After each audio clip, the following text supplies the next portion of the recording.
Okay, calling the Committee on Ways and Means to order.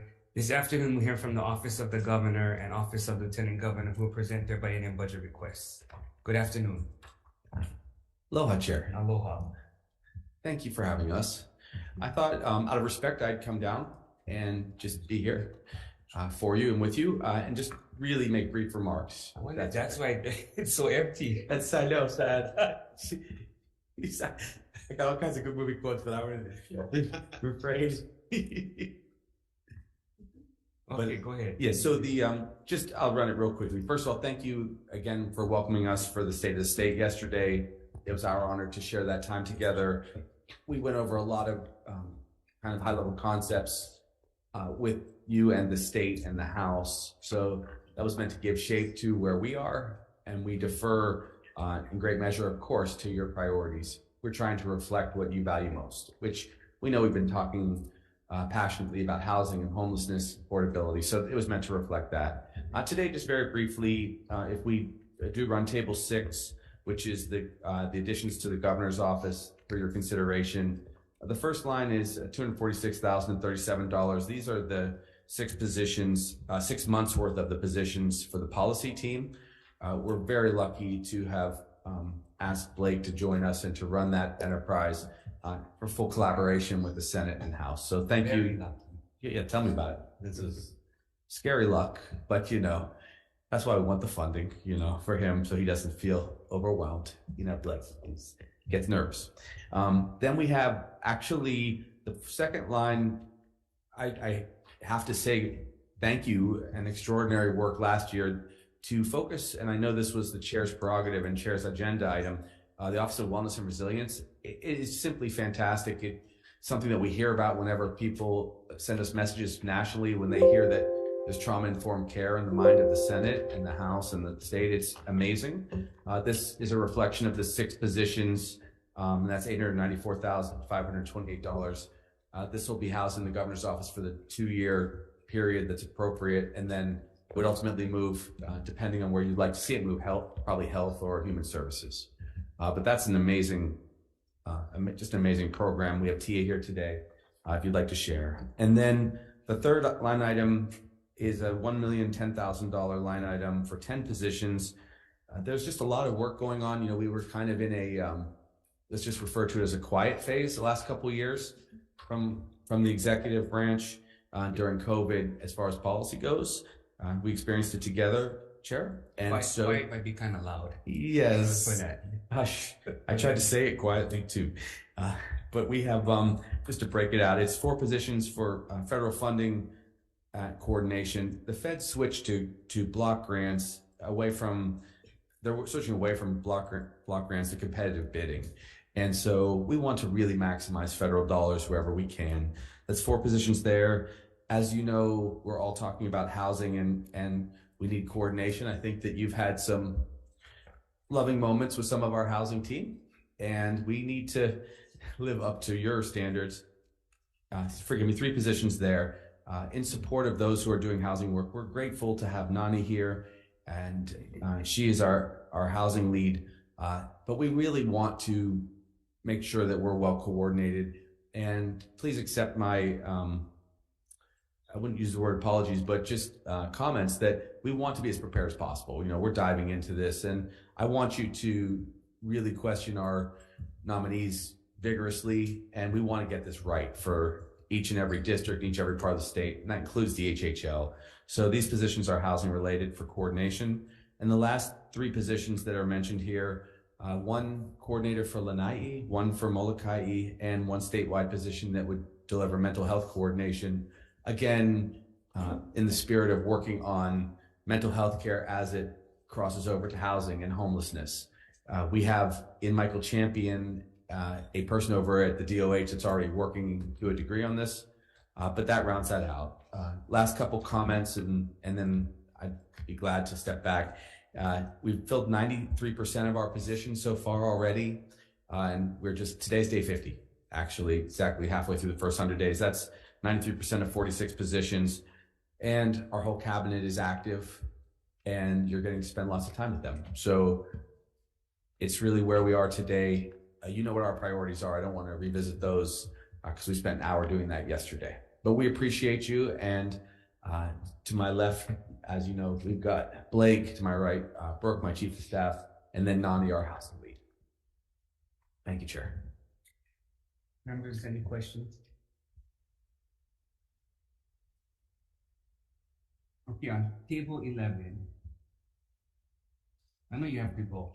Nah, I'll be here, but someone else may be better equipped to answer that one. You asked, there's 4 vacancies, but you're asking for 10 positions. I can answer this one. So these vacancies have been filled. These You can just state your name. Sorry, Brooke Wilson, Chief of Staff. These vacancies, whereas they were from November, so we filled these, all of them. Okay, so this is out of date. Out of date, correct. One was filled by Luke Myers just 2 days ago, I believe. That was for example, the first one, the State Disaster Relief Coordinator. But yeah, we're filled and trying to overfill. We really want to make sure we're fully operational as a battle station for you. Question, Bencher. Then with the disaster coordinator, so he's being transferred right from Halimam to your office. So are they going to hire another person to replace Luke then? They did, yeah. Oh, okay. Yeah, So that gentleman. just to have a coordinator with regards to disaster relief, if anything happens, somebody's already there. Yes, yeah, they were making a transition. General Har hired a colonel. What was his name? Barrows, Colonel Barrows. And so again, seamlessly. So we didn't want any space there. We hired Luke, who we worked with really extensively during the pandemic. So we have a good familiarity with him. Okay, thank you, Chair. Chair, I have a question. Senator Marmotti. I'm going back to table 6. Thank you, Governor. If you look at Gov 100 for your first line item, you're asking for 246,000, and is this to adjust salaries of current positions, or what is that for? How many positions, or are there positions there? I'll take the first crack at this. So the policy positions were abolished by the last administration, and then they were restored, but the funding was only restored through July 1st of this year. So for Blake's team, we have funding for them till July 1st, but after that, they run out of funding. So we're asking, this is essentially a housekeeping bill to restore the governor's policy team. So how many people, and is that different than the 10 positions you're asking for in line 3? Yes, the 10 would be additional. So what are these, how many positions are there that you're filling with the 246,000? I believe there's 6 positions. 6 positions, and their positions, how are they different from the 10 that you're asking for new positions? So these positions are attached to the policy team, and the additional 10 have different descriptions. So, 4 people to support the chief housing officer, 2 people, 1 for Molokai, 1 for Lanai for constituent services. So these aren't part of the original policy group. 3 positions for federal funds team to help get more federal funds into the state, and then 1 for a mental health policy. So that's a 10 position, but can you describe what the responsibilities are for the policy team that we're adjusting the salaries for? The 6 positions, line 1. How many people in the policy division now? Blake Oshiro, Senior Advisor on Policy for the Governor. So currently we have 6 positions in the policy shop. But as the Chief was mentioning, the funding had expired as of June 30th of this year. And so we are seeking to restore the funding that was previously cut. The policy team does all of the legislative coordination and outreach between the departments, helping run the testimony, and we also take care of all the administrative roles. Do you have any description of the policy, the positions, the 6 positions? So, you've described sort of the 10 of the new positions, but of the 6 positions that are on the policy team now, is there any kind of description of what they do other than generally policy and legislation? I think we do have. Yeah, we have job descriptions. We can follow up and send you on the policy Sure. team. Okay, let's do that. Thank you. And I know in your State of the State, you mentioned a chief climate officer. Is that part of the 10, or where is that listed, or is it listed at all? It's not listed there yet. And so we do have some resources, some clawback resources that have been out there. And so we haven't finalized that yet. So we didn't want to go forward with a budget ask. We're still debating that. We have kind of an ad hoc committee that's advising us on how to best approach climate and whether it merits a full position or whether we embed that in, for example, the energy office and let them do that work and the planning office. Because we're trying to avoid redundancy, and we also have DLNR fully active too. Okay, thank you, Chair. Can you provide the committee, I guess, the position descriptions and then your revised org chart?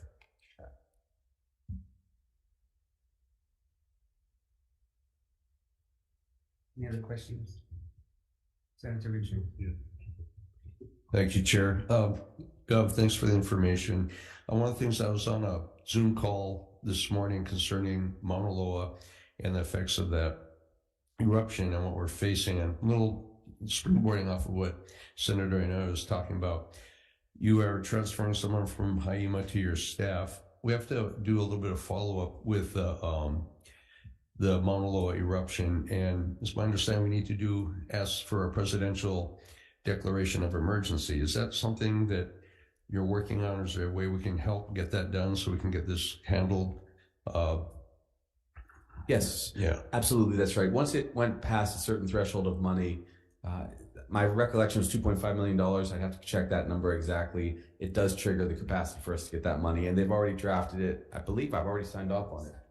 Yeah, on late on Friday, and began to transmit the papers. But yes, so we will do that and get those resources for Big Island. no, I appreciate that. We seem to keep having lava flows taking out roads, and I know we got about a mile to repair. And the importance of that Mauna Loa Observatory for our state, our county, our nation, our world. So I just, if I can help in any way, our office can facilitate that, please let us know. Thanks, Chair. I yield. We're just so glad that it didn't take out Saddle Road, but I'm right there with you. So Brooke, it's table 17 and 18 you guys have to resubmit. Yes, we'll do that. Thank you. Senator Pavel. Yeah, just with the administration budget for including the approximately 415 million needed to cover your support the priorities of the exemption of the GE generalized exec tax for food and medicine for struggling families. How are you guys gonna come about that? Is that something that you plan the legislation to fund? Regarding if we end up getting rid of the GET on food and medicine? Yes. Yeah, I think that's going to be the debate that we rely on you guys to have. So the two options that we put out there, essentially, I would expect one or the other are going to make it through in some form. So we have what we call the GAP plan, which was our larger, broader tax credits and cuts to people in the ALICE categories. That one costs $312,700,000. As opposed to general excise tax, getting rid of the general excise tax on food and medicine, which costs the $400 million. The interesting part is that getting rid of the GET on food and medicine, of which 30% is borne by visitors, would be about the same as a tax package. In total honesty, to be completely frank, I think that the tax breaks directed to the Alice families is probably the overall better approach. But we wanted to put out both options because I know that that's been a debate that goes on and rages kind of every year. Yeah, appreciate it, Chair. One more. The reason why I bring this up is with another one that you could entertain is hygiene products. Yes. That's also very expensive. Only reason why if you put that in, then I can take my bill out, and that's the only thing I had to add on my bill is the hygiene products, similar to yours, but have hygiene products in there. And if you think about doing something like that, then I can just pull my bill. Appreciate that, Governor. Thank Yes, you. absolutely, Senator. And we did include that one in one of the pieces. I think it's a $1.2 million. It's very modest, but it's the right thing to do for women. So we think that's a great bill. Thank you. Senator Milwaukee. Just one more question. Your Office of Wellness, 6 positions, and I don't know where you are on that. That was funded last session, and there was supposed to be a report any report on the positions being filled and what the status is? Aloha, Tia Hartsock, Director for Office of Wellness and Resilience. We just got funding allocated for that office. I just started 5 days ago, so I'm working on staffing that up, establishing the positions within the office currently. So your plans for how you go forward, and because it's a pretty hefty requirements and 6 positions. So if you have any thoughts on that, be nice to know what your plans are.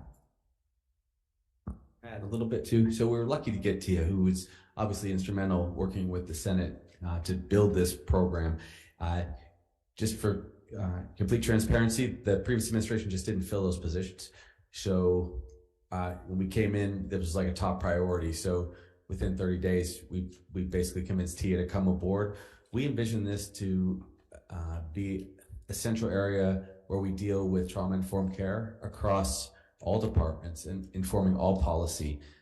It's really a great thing to have because of our areas of focus, which include people who have not only experienced multiple levels of trauma, but trauma by being on the street and our housing programs. This will really help us. It's been written pretty broadly, so we can, as a state, I believe we're the only state, whose legislature had the foresight to do this. So it's an excellent opportunity, but she's going to be our point person, and we're eager to get this staffed up. And I think we did mention that you could pull from the department, so there's expertise in your department. So I hope that that's also seen, and rather than just adding positions. Yeah, I'm going to be reaching out. I've already reached out to a couple of directors, departments to discuss the possibility. Okay, thank you. Thank you, Governor. Senator Kim. Good afternoon, Governor. I know that you folks have just taken over, but you've inherited a lot of stuff from the past. And one of the areas that have been of concern to me is the response time from some of our government agencies, and the fact that many of them are still on remote distance, working. And one that comes to mind, and it's been in the news just recently, is Department of Health and people getting their death certificates and birth certificates. Now, this problem is not just now, because I know when my uncle passed away and we needed to get a death certificate, we could not get copies of it. And it took forever to get copies. I finally had to call the director, and finally she got it expedited after 4 months of waiting for it. Then I had a friend call. They were waiting 6 months for a death certificate. And this is just before COVID and during COVID. And everybody was supposedly at home. And these are all done on the computer, and they're all sent out and mailed out. And so I cannot understand why. I heard last night on the news that someone's waiting 2 years. Oh, yeah. 2 years. I terrible. mean, how can you not get a copy of a birth certificate or death certificate? They can't get their driver's license. They can't get, things done because they don't have the copies. So. Yeah, let me comment. Thank you, Chair. I mean, it's great to see you, of course. The truth is that's unacceptable, and we've made it clear that we want people turning documents and requests and answering, calls in the immediate kind of real time that you would expect. And we started with our new director of health.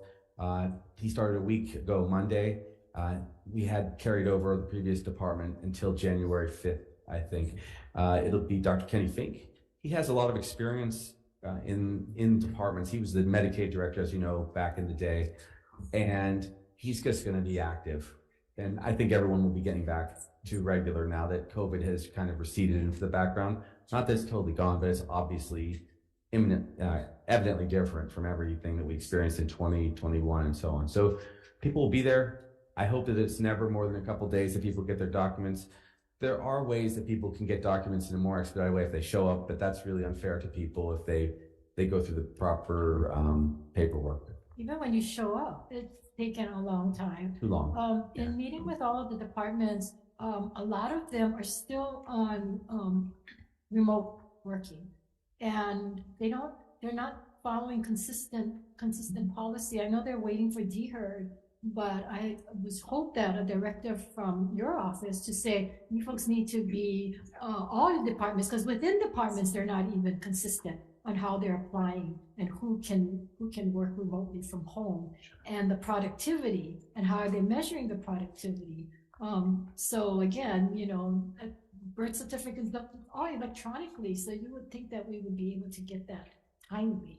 For sure. So if you could get your departments to start consistently bringing everybody back instead of leaving it up to each department, because I understand like DCCA, they're all over the place and they're not even coming in. Some of them are 5 days a week. Yeah, we'll get you a statewide consistent plan. I'd like it to be consistent all across the board. It's just, that's been our general approach. We wrestled with that when we're doing the pandemic, where each county had different protocols, drove everyone batty because you didn't know what you were getting on any given day. So we'll try to be much more consistent. And obviously some departments are even more important to be in person. Right, and I know there's vacancies and stuff, Yeah. but still, I think the productivity of those that are there can really be improved, because from what I understand, the productivity in the past have been really low for even people that have been there in person. So anyway. But thank you for bringing the death certificate question up. We were recently talking about that after the plane crash with Hawaii Life Flight, and you know, it's just, these are traumatic times. So, and these are copies, not even the original ones. I can see the originals may take a little bit longer. The copies. So, but thank you. Thank you very much. of course. Senator Keith Agron. Just more of a general question on how you intend to operate, because your request is relatively modest as far as the additional positions. But I know that you had a lot of initiatives that you were talking about that may require people. So are you going to be using, say, your authority to create special project positions, as well as to delegate existing positions to assist in some of the initiatives? For example, we appropriated, what was it, $200 million to SFA for preschools. And I've been told you only have 3 people. So to move that initiative forward, they're going to need additional people. For sure. And you may not, get those positions if you ask for them until the end of the session. But assuming DAGS fills their positions could be delegated to assist with that initiative? Yes. Yeah, that's a great point, Senator. We'll be doing both, right? So right after we wrap up. So you're going to be a governor and you're going to make decisions and use your authority. Hardcore, yes. In a very different way than we were experiencing the last couple of years. So yes, Lieutenant Governor's going to come and ask for some positions specific to what you mentioned today, which is absolutely necessary. We're supporting her in that move. If I'm speaking to the Lieutenant Governor's position, we have so much trust in her, and so we want her to be at the top level of executive capacity. So She's not an engineer, or right. So she'll have multiple positions, and also we definitely will exercise whatever capacity we can to bring people over to maximize projects. We're trying not to ask for too much right now. Honestly, the transition it's a daunting one because of the time frame. I'm not sure if there's any more room to ask. I mean, yes, because of yesterday, what was it? The extra $1 billion for housing. Yes. And then the tax breaks. Yes. So that's kind of maxed out. I don't know how much more we have. there's existing. That's what I'm saying. There's existing positions that could be delegated. Oh, so from like DAGS or DOE, you could delegate to your office or to the Lieutenant Governor's office. Right. So we would be nimble, and I'm guessing we won't get everything that we did propose yesterday in exactly that form, although it would be great. But depends on who you're cheering for. Yes, that's an easy one if that's the trade-off. So yeah, we'll bring people from other departments and we'll maximize their potential. But you're going to see a lot more movement on early education, a lot more movement on housing. Those are the 2 areas where there's just going to be a lot more support. And we're pretty dynamic. We have people really pushing hard. I do want to commend Brooke and the rest of the team. They filled those positions quickly. So in transition, it's a lot. You know, you're talking about 90 people that had to be hired in 6 weeks when you count the office staff plus the cabinet. So it's bringing in a bunch of people.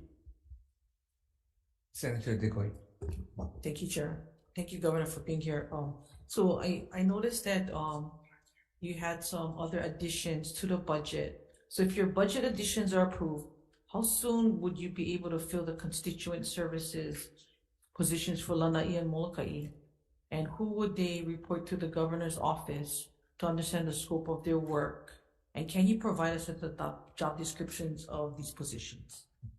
Okay, so yes, I can provide you with those job descriptions, and upon approval, we would begin recruiting immediately for these positions, and we would look to hire somebody obviously based on the island, and they would report to our Director of Protocol and Constituent Services, Fele Aetao. No, thank you. We had challenges too prior, just by having communications with prior. So I appreciate that. And then one more question, if I can, Chair. Will the housing special advisor and these positions also include coordinating and advising the Department of Hawaiian Homelands on how it should use the $600 million? Housing positions are more so to advise me. And then, Nani Medeiros, Chief Housing Officer. We are working very closely. I thought you're the advisor. Yes. So the advisor is going to get advisors. So I was going to say, and then we are working with and supporting the department as part of the cabinet, working with the nominee for chair, and but ultimately it is he and the commission that will come up with the plan that they come to you folks with. And that's just one part of our housing plan, right? So there's 10 other things that myself and the housing staff will be focusing on to implement. So that would be, so your position is to direct the director of the HHO, or is it to look at the direction of the commission for direction? No, there's no direction on my part to the chair or the commission. It's really just to offer support, because that $600 million presents an opportunity for us to reduce that wait list and build homes, right? And the overall goal of Governor Green and our administration is the housing is the priority. So DHHL is one part of it. We've got HHFDC. We're going to try and support the bulk of that request yesterday, supports the programs in HHFDC, but we also hope that DERF can support some of the projects at DHHL. So there's some coordination there that I would be facilitating. I will add, but I do appreciate the question very much. So the way it's working in real time right now is we are often convening meetings and frequently that include Nani, who has the overarching, responsibility, make sure we're coordinating all that we talk about in housing. Then it's not uncommon at all to have some of the leadership from DHHL there with us, and James Koshiba, the homeless coordinator, and even Hakeem from public housing, so that we bring all those people. And then beyond that, for instance, a meeting a couple days ago, we had some people from the community. Kali Watson, for instance, was there. Someone from Ed Sniffen, our nominee for transportation. Large numbers of people. So when I talk about like breaking down the silos, which is cliche, like really doing it, saying, okay, what can you guys get accomplished so that when the Senate gives us this large package, when the House gives us additional resources, how can we actually coordinate these things so we don't waste anybody's time and we don't wait for another 2 weeks, 4 weeks, 3 months to get a plan out? And that is really the approach. So it's very collaborative. Of course, Blake and Brooke are always there with me too. But we want them to be working really as a team, noting that probably the greatest complexity lies at DHHL. Yeah, I guess because, prior we've had so many challenges with DHHL. I'd hate to set DHHL so far back, with the funds that we have. So I'm kind of like this, how the execution process is going to take place within the administration and DHHL, since, we look at the commission as the governing body. So there's been a lot of talk about what the commission is doing and then the relationship of what the administration and what powers that will be directed, and then, but I did call your office, none to respond back, so, but thank you, Chair. And if I might be so bold, we would also welcome having, like, for instance, the housing chairs come and spend time with us too in those meetings, giving us added input, so that we don't have to wait to execute these things for, you know, the period or duration of the legislature. We'd love to have that input. I've told our team that we'd like direct guidance if someone had a Kauhale they wanted built in a certain place, or they had a prioritized piece of DHHL land that they felt was the one to be developed right away. Give us that direction. I mean, actually, that makes it easier, not harder for us. Thank you. A quick follow-up, if I may. So can you guys share with us, and I don't know if it's now or in writing, at what point does the commission and the department are making decisions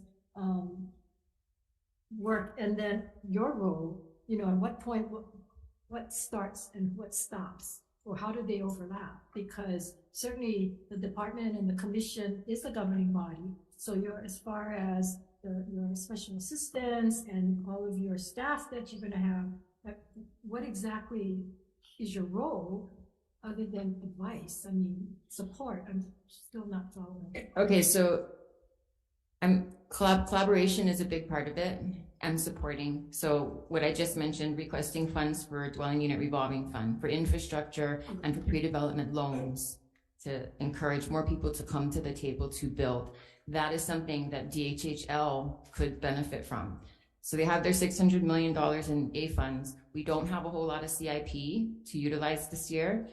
So a big investment in DERF can not only help us with projects over at HHFDC, which is also part of our plan and part of my responsibility to track and collaborate. DHHL can also benefit from some of those funds. Okay, so that's just one simple example of collaborating, and I have the big picture of everything that's going on, all these 10 different pillars that are moving. And again, DHHL is just one. So the special assistants, for example, the positions that are in here, the 3 positions, the priority is not going to be, it's not like everybody's focusing on DHHL. DHHL is one part of it. We have this other effort we're going to start. It's a working group or task force, and we're going to bring together and convene all of the decision makers of every entity and agency that approves permits for housing projects, from counties to states, CWARM, SHPD, Department of Health, DPP, the relevant county agencies. We're going to convene them regularly, either monthly or bi-weekly. We're going to go through project by project, everything in the pipeline. This is the list so far of projects in the pipeline that I have accumulated from both private sector and government agencies. We're going to create a database of this, and we're going to make sure that those projects are not stuck. And if they are, we're going to figure out why. We're going to get them unstuck. You know, do they need infrastructure? Is it simply, you know, not enough staff and they're taking too long to do the review? But that's going to be a very important part of what work we can do. It's another example of what I want the staff people to help work on. That's great. I just that we're hearing that at some point, you folks gonna dictate to them what the decisions should be and what they should be doing and taking over the decision making. I can definitively say that is not our intention. But that's a concern that's been raised. Understood. As to how much influence that you folks will have at that point. So I want to see, and I believe Governor and Brooks share the sentiment, we want to see them succeed. We want to see them succeed. We want the funds expended. We want the wait list reduced. We want our Hawaiians in homes. I'm Native Hawaiian. It's personal for me too. So we're going to do our best to support them, have them succeed. And again, one of those opportunities is funding DERF significantly so that we can not only help create rental housing on the HHFTC side, but build housing on the DHHL side. And if they need more infrastructure resources, they can use DERF. But just caution that, you know, you shouldn't be doing the job that the executive director should be doing. Oh yes, agree. So you're going to use HHFDC money to develop lots? No, we would use DERF, so dwelling unit revolving fund can be used for infrastructure and pre-development loans. And we got an opinion from the Attorney General that it can be non-2OH projects that can utilize DERF funds. It's broad enough.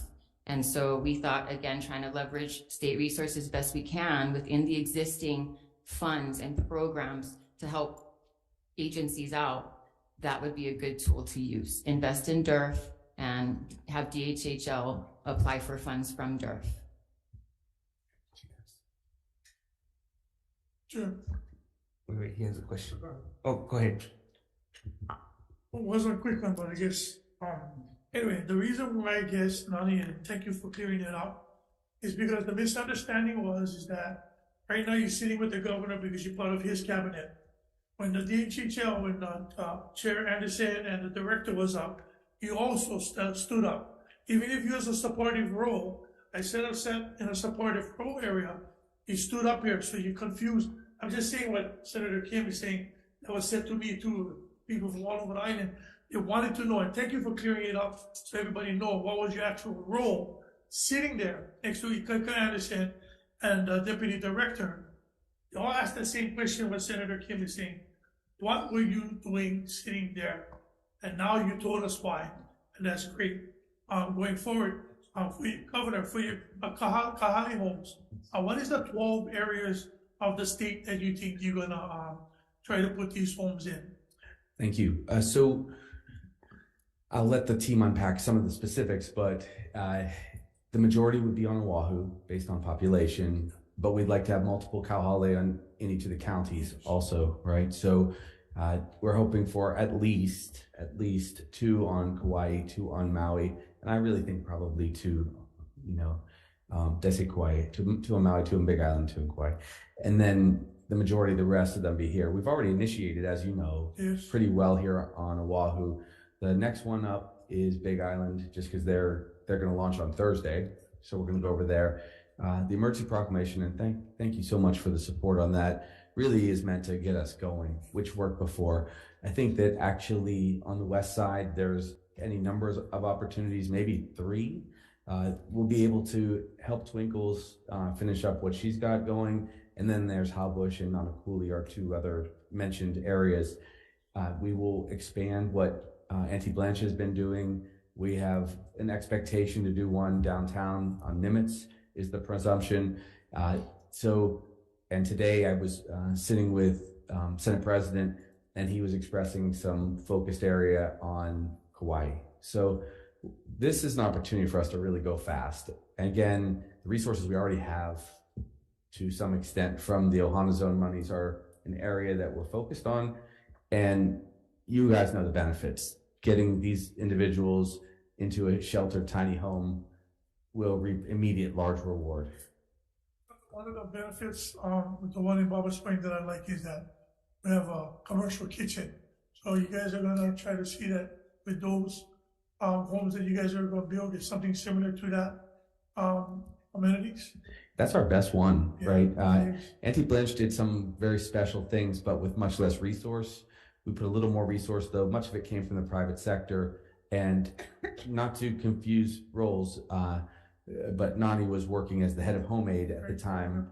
And it was really much of that work which recommended her for this job. Though we worked together when she was with, I think, DHS in the day. When you were young, yeah. Okay. What's up? Sorry. She was young. We were all young. Sorry about that. Didn't mean to distract, but yes. So the commercial kitchens are great because then in and around the Kauhale, people can come and get meals if that's going, and then get training. The 2 areas of job training, which are probably best suited for those who are living in Kauhale, are food service and auto mechanic work, both of which end up being pretty good jobs that we need. So these are even better than just housing people, they're job training areas. And we've had some conversations even with the National Restaurant Association to provide some training and some grants to help that along. So that's really what we want to do, and I'd like to do that fast. Thank you, Chair. So I just wanted to follow up. So aren't the HHFDC funds already spoken for though? Don't they have projects in the pipe? They do. For the dwelling unit revolving fund, it's a small amount I think that they have in the pipeline. So, my belief and desire and hope is that by putting a significant investment into DERF and the state, changing its policy of maybe the last 38 years. Are you talking about taking existing funds, or this is what you're proposing this coming session? but it's in this year's budget request, that the funding that Governor announced yesterday. Okay. So how does that coordinate with the commission then? Because if the commission had a plan that they voted on, and then that was how they were going to spend the 600 million. Now you're adding additional funds. How does that? I don't know how that gets coordinated. So with the commission, by having a significant amount of resources available in DERF, any state agency could apply. So DHHL can apply if they're looking for funding for infrastructure to supplement whatever they do with the $600 million, especially if there's a need for infrastructure support. If they decide to go with a plan that does both infrastructure and build housing or acquisition versus a plan that only does infrastructure. DERF gives them another funding pot for infrastructure. DERF will also give the Hawaii Public Housing Authority an opportunity to apply for funds for their RFQ that they announced yesterday. When you say apply, though, is that competitive, or are you guys just going to designate that they get it? I'm not sure what the details are, Senator, but I think that it makes sense that the state prioritize state projects, especially if they are. So what's the criteria under HHFDC's rules? Then can they prioritize state projects, or? I'm not sure. We will look into that, though. That is definitely the plan. So I am the governor's representative on HHFDC's board, but I've been on the job for 2 months, and are you going to be allowed to vote on those projects? It depends what the AG says. I'm very cognizant of conflicts and ethics, so if I'm not, then I will recuse myself. That seems so complicated, though. Versus if you just ask legislatively for additional funds directly to DHHL or directly to Public Housing Authority, versus putting more money in HHFDC for DHHL and Public Housing Authority to apply from HHFDC. Yeah. If you're trying to expedite and rush things, you wouldn't try to add layers to a process. I don't think that we're adding layers. So the way that I see it is the application process. I think that if we ask for separate funds, then for HHFDC, HPHA, and DHHL all separately, I think that actually sounds very complicated. And then there's 3 things that's what we did last year, though. So we're used to doing it that way. We'll probably take the money however you think best to give it. Yeah. Honestly, just because we want the housing built above ground, really. So again, we follow that lead. They provide some organizing principles, I guess, when you have HHFDC there, but we don't need extra bureaucracy. We have enough team to get it done for you. Senator Inoue, followed by Senator Shimakura. Thank you, but I kind of tend to agree with the chair, though. It kind of seems complicated in a sense. The current funding that HHFDC got from us last year, they're already rolling into it. Yeah, they have projects on my island. However, going forward, the emergency proclamation you signed and made public is for the homeless projects. So are you planning on doing an emergency proclamation for the regular immediate housing needs for the regular housing program? Yes, and it's being vetted right now. The drafts are being vetted. We're happy to share that with you as we go through the process with the Attorney General. We're trying to simplify it so it's just effective. Also, look, I'm very mindful about governing through emergency proclamations. We know that we're trying to avoid that. So that was something I spoke with leadership today about. It's really just meant to supplement whatever you're doing throughout the legislative process. So unsticking certain opportunities makes all the sense, because you'll ensconce in law what could be. To bring this up is if there's the opportunity to create the funds that we could for the additional housing units wherever in our state, I'm not sure. And maybe you can check on it too with the planners, because for the private sector, if they ask for or they apply for the additional funds, developers, now the counties are allowed with their own policy with regards to approval of zoning. So presently, the counties are only allowing on 15 acres. This is statewide for each county. They can't approve any, because the next thing beyond that, they have to go to the LUC, the Land Use Commission, and the 15 acres. I have a bill today, this year, to increase the amount. And we've had this for a number of years, but I think it's time that we make changes to allowing the counties to increase the amounts. So we don't have, we're talking about speeding up projects. Now, so the bill that we have increases to 100 acres, but it's debatable. And we just put a number there because we may not end up with 100 acres, maybe having the counties, allow up to 50 acres. But reason I ask if you'll be doing a emergency proclamation is that then would that be the better suit so that the counties are not involved with the delays in the project. So that's something that we need to, you make sure that that's clarified. Yes. Do you have to go through the counties to make create these developments to occur?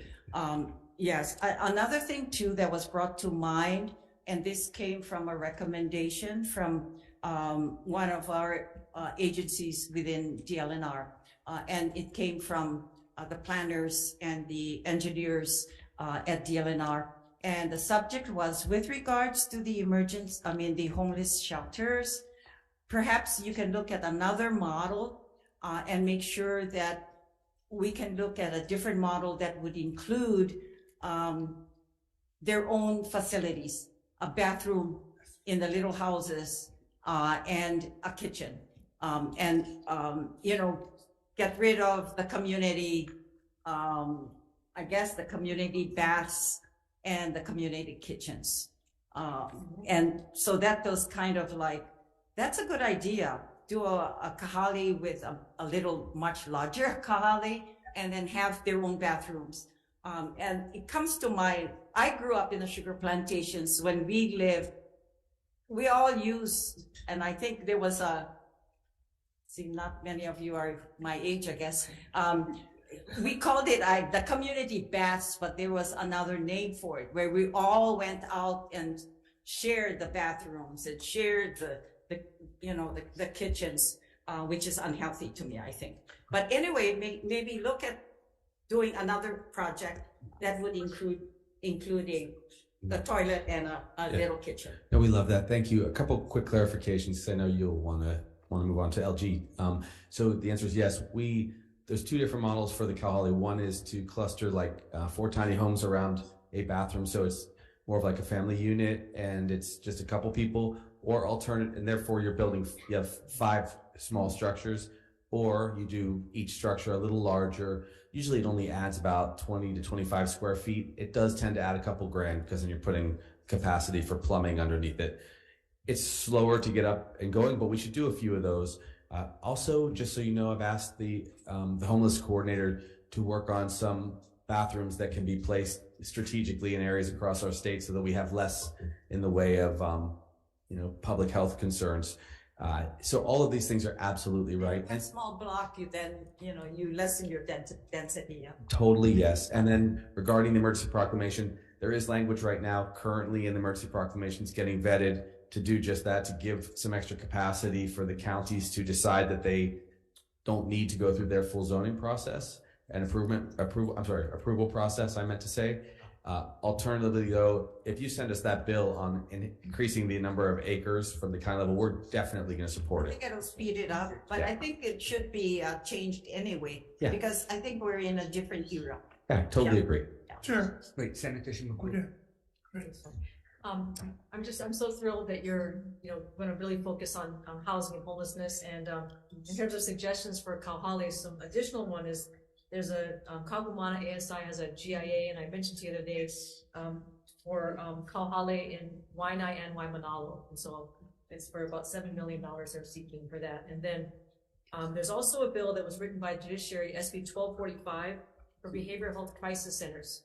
You know, for people who maybe aren't ready to go to Kauhale, they need mental health intervention. And this leads to my question, and my question really is about enforcement, because, you know, as I think all of us know, homelessness is like the #1 thing that we're being contacted about. And, you know, HPD is demoralized, the public's demoralized, because what HPD says happens is they get complaints about homeless individuals, they respond to the complaint, they cite the person, and then the court throws out the case. And then the person's back on the street, and now everyone's pissed off at HPD, and they're pissed off. And so I guess I'm just wondering, you know, under Caldwell, he passed that public lodging supply ban that was supposed to be island-wide, but because of the lack of bed space, it was never enforced. I'm just wondering, you know, I mean, some states have gone as far as to create sanctioned campsites coupled with strict prohibitions on illegal camping. And I don't know whether that's something that we could do. I mean, I know ACLU might have concerns, but what are we going to do about enforcement? Sure. Yeah, the discussion is ongoing. In fact, with Senator Rhodes, we spoke about this the other day.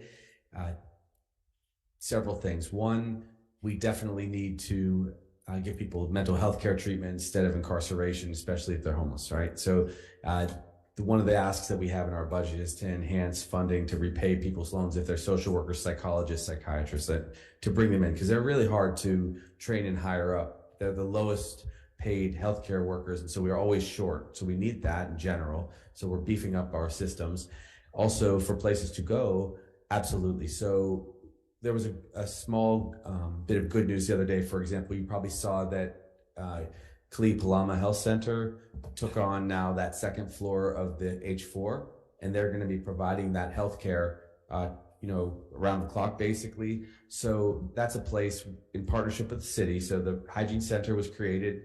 It's on Ivile Street. The second floor now has the community health center, which can provide mental health care, because we know the community health centers do a lot of that. They get reimbursed very well. And the third floor is the medical respite piece, and the fourth floor is permanent housing. We replicate that, and we're looking good. And that way, the core program, which is city and county money, drops people off instead of dropping them off at the hospital. And that, plus some street medicine teams, plus some added beds, plus building a Kauhale at the Hawai'i State Hospital. It's another place that I think makes sense to have some small houses there for people that are no longer hospitalized fully, but need a place to go rather than back to the street. All of this is the system to help that. Say there's about 3,800 people right now that are fully unsheltered, chronically homeless, based on our last count. And then there's more homeless individuals, of course, that are coming in and out of the system. The most challenged or troubled individuals amount to, you know, a couple thousand people that need all that support that you're describing. And we just opened the new state hospital. And I know it needs a little bit of extra help and love, but it was a great thing to see get done. This is the system, building a mental health care system out. It's a top priority, spoken in the same words when we're talking about housing and homelessness, frankly. These are the things that are the largest cost drivers, the largest suffering drivers, if you will, in society, and the most visible problems that we've got. And each and every island has its own version of this. So just to follow up to her request from her community on the GIA. Wait, excuse me, they're waiting. Okay. I'll get back to you. Senator Covella. Sure, okay. All right, so, anyway, I guess a lot of people don't know the complexity of a Kauhale. You cannot go 50 acres because it's going to be a safety and health issue. It's great to try to increase it, but let's go to 15 and below, but like the one that you guys did in Kalainoa. How much acres is that, bro? How much acres is that? Approximately 1.5, but we did not build out on the whole property. Yeah, how much homes is there? We got 37 homes. 37. The reason why I bring that up is because if we're going to try to do all of these other things, we're never going to get it done. We needed to do it in a more small scale so we can get them off. AG, I never got to answer this. Maybe, Governor, you can ask AG this. The problem that Senator Schubacher and I having is HPD is doing their job. They're citing, they're ticketing.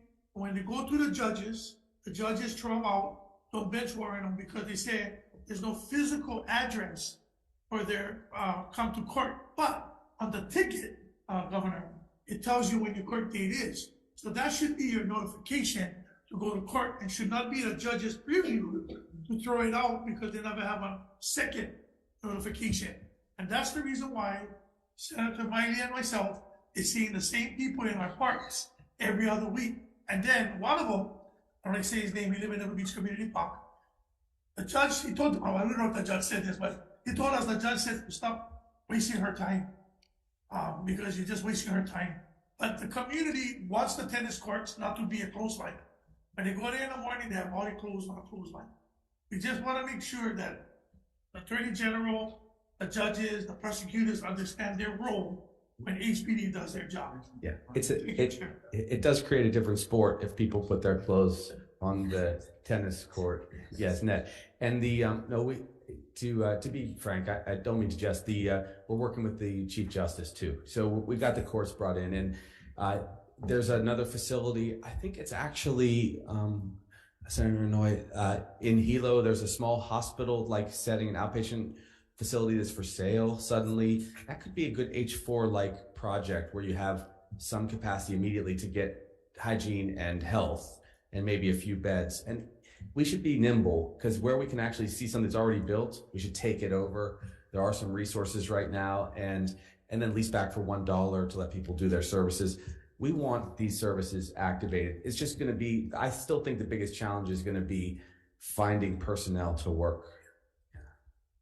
That project is a great building as well, because it's not it's well fitted for continual. It seemed perfect. Yeah, Senator Decoy. So Governor, I just wanted to follow up, since you've targeted the other islands for Kahale.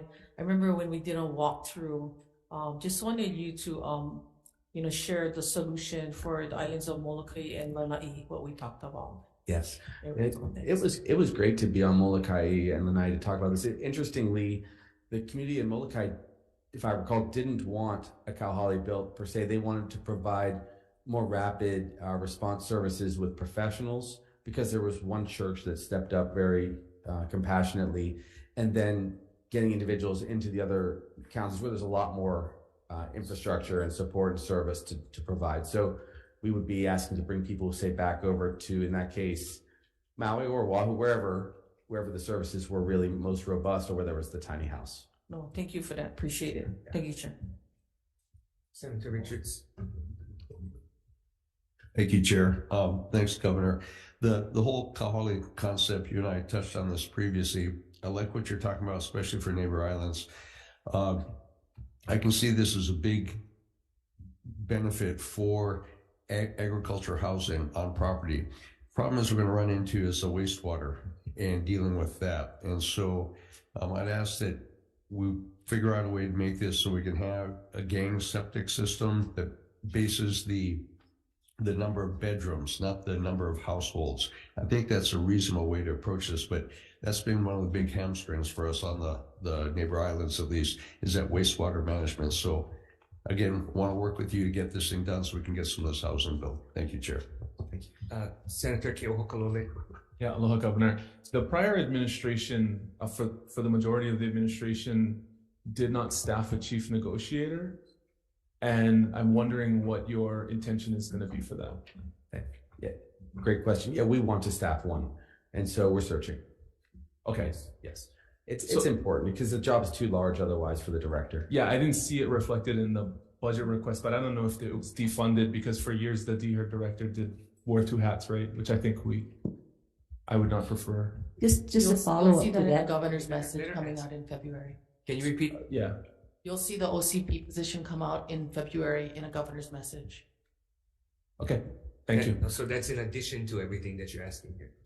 Yes. Okay. So what else is going to come out? That'll be it. That'll be it.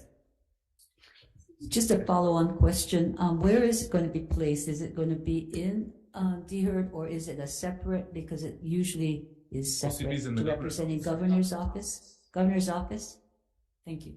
And then one separate follow-up about thank you for letting me ask a question. I'm not on the DERF proposal, is that a part of the $1 billion housing appropriation, or is that a separate request? Yes, no, It is part of the 1 billion. In a governor's message. Yeah, In the BNF will be up later to discuss that. in the budget. No. But not No, likely. it's not in the current budget. Yeah. So it's either going to be in a bill or a governor's message.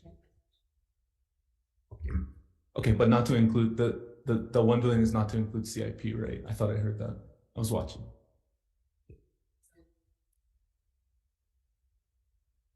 Okay, thank you. Thank you, Chair.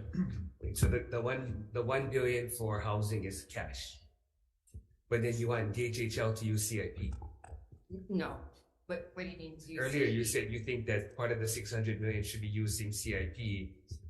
No, the plan, the current existing plan that was submitted to the legislature utilizes the A funds as if they are CIP to pay for infrastructure. That was what I was referring to here. But what's wrong with that? Nothing's wrong with it. It's just describing it. Okay. So in general, the administration is okay with using cash for CIP. I think if that's the path that the legislature wants to take, then that would be the legislature's decision. But CIP is better used for long-term investment, like infrastructure. That's where we prefer to use our bonds, and we prefer to use the cash because it's more flexible to go vertical. But we have the cash now. Cash is flexible. Yes. Yeah, because if not, what you're talking about is increasing the budget with just operating things, which is going to just increase the budget long term, versus using the budget for one-time expenses so that we don't grow the base budget.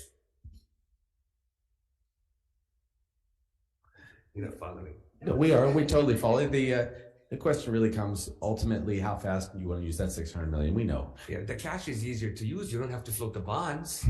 It's there. Yeah. So maybe there's some confusion. I'm not asking for CIP bonds. No, I know. All I'm saying is you earlier you said you would rather have DHHL instead of use cash, use CIP.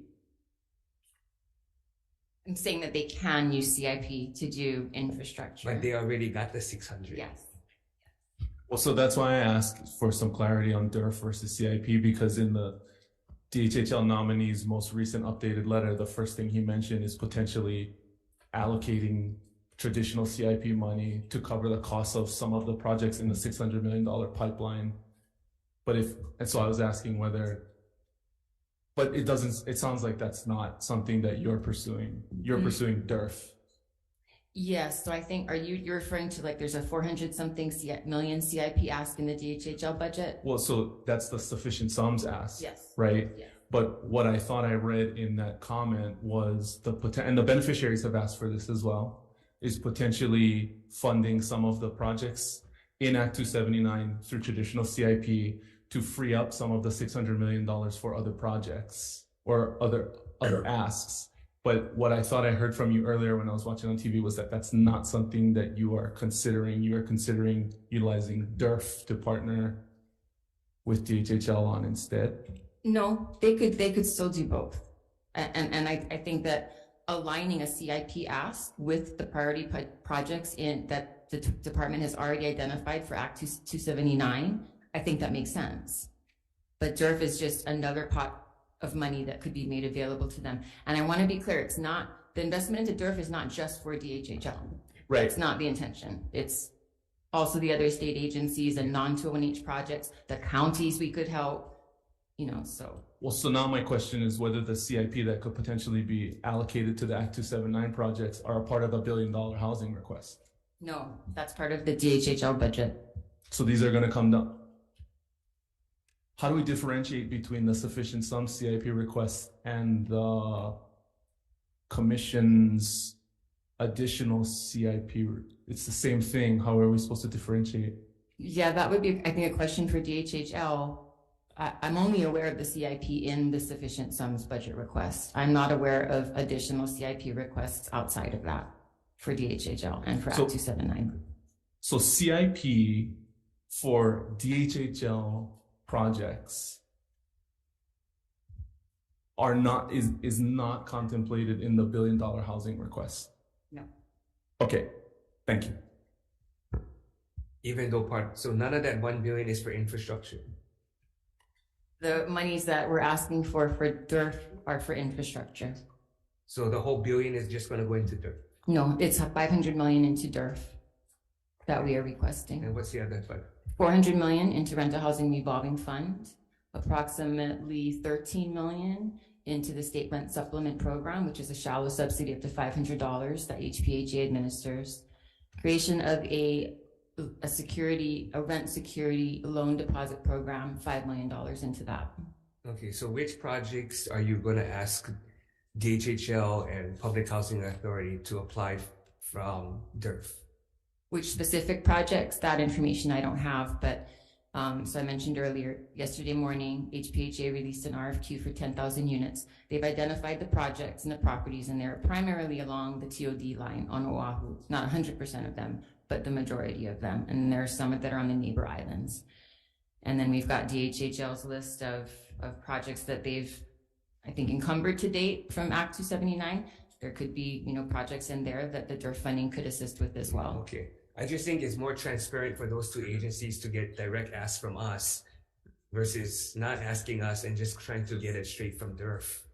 If that's the chair's preference, we could live with that for sure. We do, again, the opinion from discussion. Absolutely, yeah. We still want to see some money in DERF for 201H projects, for non-201H projects, and developers to go there for infrastructure support. If there's a condition put on the development to provide a road, to provide water, et cetera, et cetera. Okay. So we could use some of that money for, wastewater help on the neighbor islands. What about Act 236 with the Rental Housing Trust Fund Tier 2? Mm-hmm. So there's a request in our budget for 400 million for RHRF, and it's meant to be split equally between the Tier 1 and Tier 2. And of course, that's up to the legislature to decide ultimately, but we are in support of the Tier 2 that was created. Because that's this guys who are working Alice. Correct. Because correct. So you have guys one step below that public housing can take care of, but some of these other guys, where they're going to get? Yes. Still, you need infrastructure though, because you can't build any of this stuff without infrastructure. Yes. And the rental security deposit rental loan program that I mentioned earlier, that's also targeted to 80% to 120% AMI. So it ties in with similar AMI group that Tier 2 benefits. Secretary Kidan. Thank you. I'm a little confused, and maybe you guys can help clear it up. I've had some calls after the last DHHL hearing. The commissioners have some issues that what the director was saying was not what they had voted on. So can you guys clear up what plan is being used? Is it what the commission wanted, or is the director proposing something different for the use of the $600 million? We believe that the commission has accepted and has approved the EGA plan. And that is what the chair reported to you guys he's going to be using as a foundation. We watched the hearing, so I just am reporting from what I saw as well. But I don't think the commission would say that's the EGA plan. I think the commission would say that's okay, let me plan. say that is the plan they approved from the last administration, from the ILA time. What's the commission approve? They approved the plan that was put before them by the last chair. And I think you guys have a copy of it. So you're saying that the director, Mr. Anderson, is following that plan that the commissioners approved? The director will not deviate unless he has approval from the commission. I believe that is their procedure. And he's getting under the hood on all those procedures. I thought he's in the hearing, he said differently, but I may be mistaken that he was deviating. I did watch the hearing. I believe there was a little bit of confusion between the person who stepped up from the commission and him. So I don't want to try to interpret that confusion. I do believe he has called for another meeting with them to try to sort this out on Friday. And that will be a discussion between him and the Hawaiian Homes Commission meeting. members, excuse me. I thought he said he was deviating and he wasn't sure what they were keeping and what they were going to change yet. I believe he said he's using it as a foundation, and before he decided what he wanted to do, he wanted to talk to the commission and see if they had any plans to consider other strategies. Yeah, and I also think the nominee has, he's been doing a tour and visiting with beneficiaries and homestead associations, and one of the concerns that was brought to him was that they were not given input into the previous plan, the existing plan. Beneficiaries and homestead associations were not consulted by the commission or the previous administration to provide input into that 600 million. And so I think with that, you know, in his head, he's as a foundation starting from there, but also wants to hear from people on the wait list, the beneficiaries, you know, make sure that that's what they want. And I was in that hearing. I think you read the report that said a certain percentage of those surveyed wanted lots, right? So again, we're all just hitting the ground 2 months in, we're all learning. So that information and that data, I think, was helpful. I didn't know that till you read it. So, but I think the nominee should understand that the commission has full authority to determine what that is, and if that's going to change, he has to change their minds, and there has to be a vote. Yes, I think he understands that very much. Chair, so I'm probably gonna have to excuse myself, if that's okay.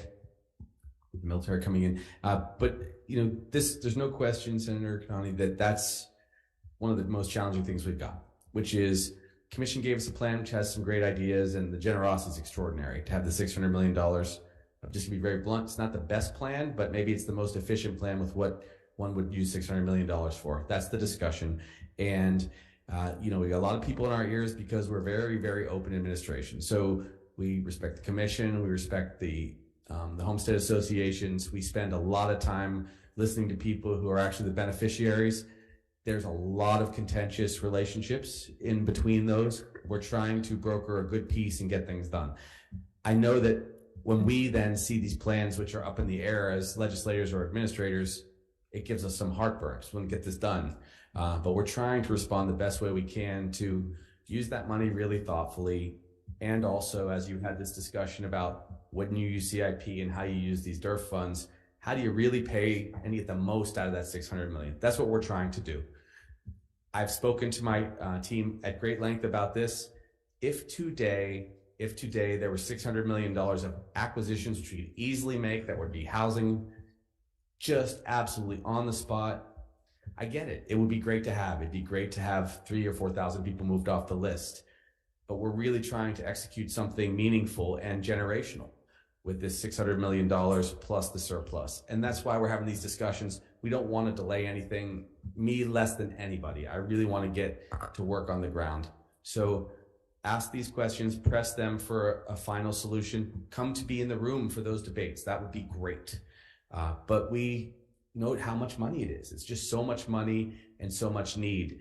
And we're trying to honor those discussions by having a lot of very different voices in the room. We'll get you decisions though, so that you can be proud of it. Any quick question for the governor before he has to leave? More question. Quick. So chapter Your state, right? 3770 asks for the governor to have a program memorandum. Wait, is this something the governor or the staff can handle? So specifically for the governor. So the last governor, your predecessor, had budget and finance working on that, and they had a staff person in BNF. I don't know what happened to that, but they were supposed to come back to us. And it is what you're doing, collaboration and how you're working across departments. If we could follow up and see where it is and what you're doing about it, but it would be a good time because it's to happen every biennium and it's a good time to start. Absolutely. Yes. Okay, if not, maybe we can just continue the discussion with the chief of staff and the housing advisor. Thank you, Governor. Middle-aged housing advisor, younger than me. Thank you. Thank you. Thank you. Senator Kim.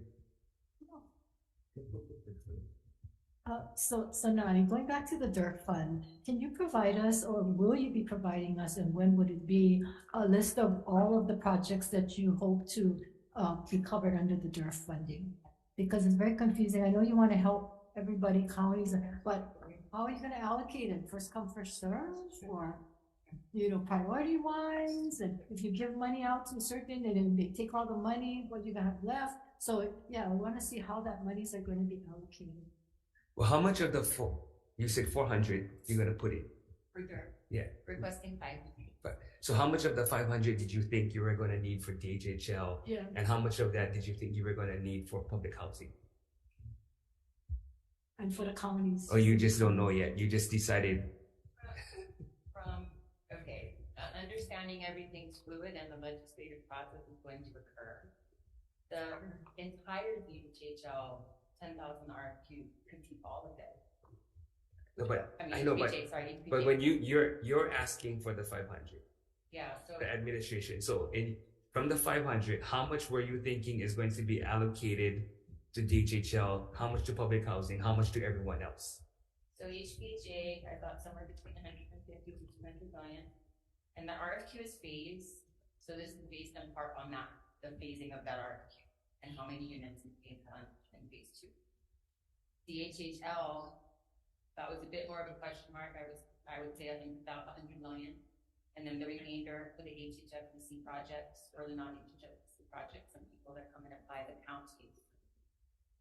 And any other development in affordable housing. So 100 to DHHL. How much again to public housing? 150 to 200. Okay. Or the other approach, which is just go directly to them and yeah, I think that way the committee could just see exactly what, because we don't want it to go in some black hole. Right. Yeah, we want to and be also more deliberate. Also, we get criticized as to not giving the HHL their adequate funding and so forth. And so it would be better, I agree with the chair, that, whatever monies is allocated to DHHL is to DHHL. Once you put it in the DERF fund, then it becomes blurred as to how much money we're giving to what. And you're giving more work to both staff. Yeah, and the counties get their own money, and if we're going to be giving them money and then they're coming in and asking us for money, it's crazy. They said they never need money. Yeah, so that's. I was getting into it, but they don't need money. And so how does your DERF funding then coincide with the legislature or the Senate's plan as to what we should be funding? So I think it's. Yeah, in passing, you also mentioned that you might want to help the counties with that DERF fund. That shouldn't be yours. And you mentioned wastewater, but usually when we do CIP subsidies for the counties, we ask them to match it. So that would be a direct grant out of their funds. So I'm not sure that might not be the way we do it. That should be our decision. Yes, it will be. And, I'm advocating, Senator, for a change in policy. Taxpayers already pay the taxes. When we make the developer pay for infrastructure instead of the state doing it or the county doing it, and the developer passes that on to the home buyer or renter, that person's paying twice for infrastructure. And I think that's wrong.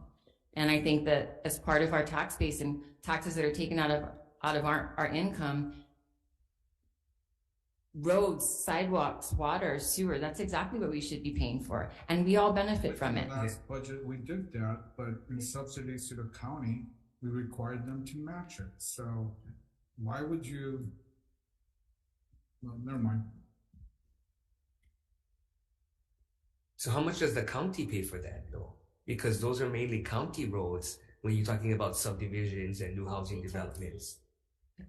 Well, I think the point is that the county's not paying for it. The county is, there are conditions being put on the developers to pay for it. Yeah, so when you say it's a policy change, is that a bill you're coming to the ledge to actually change that policy? No, it's funding the infrastructure.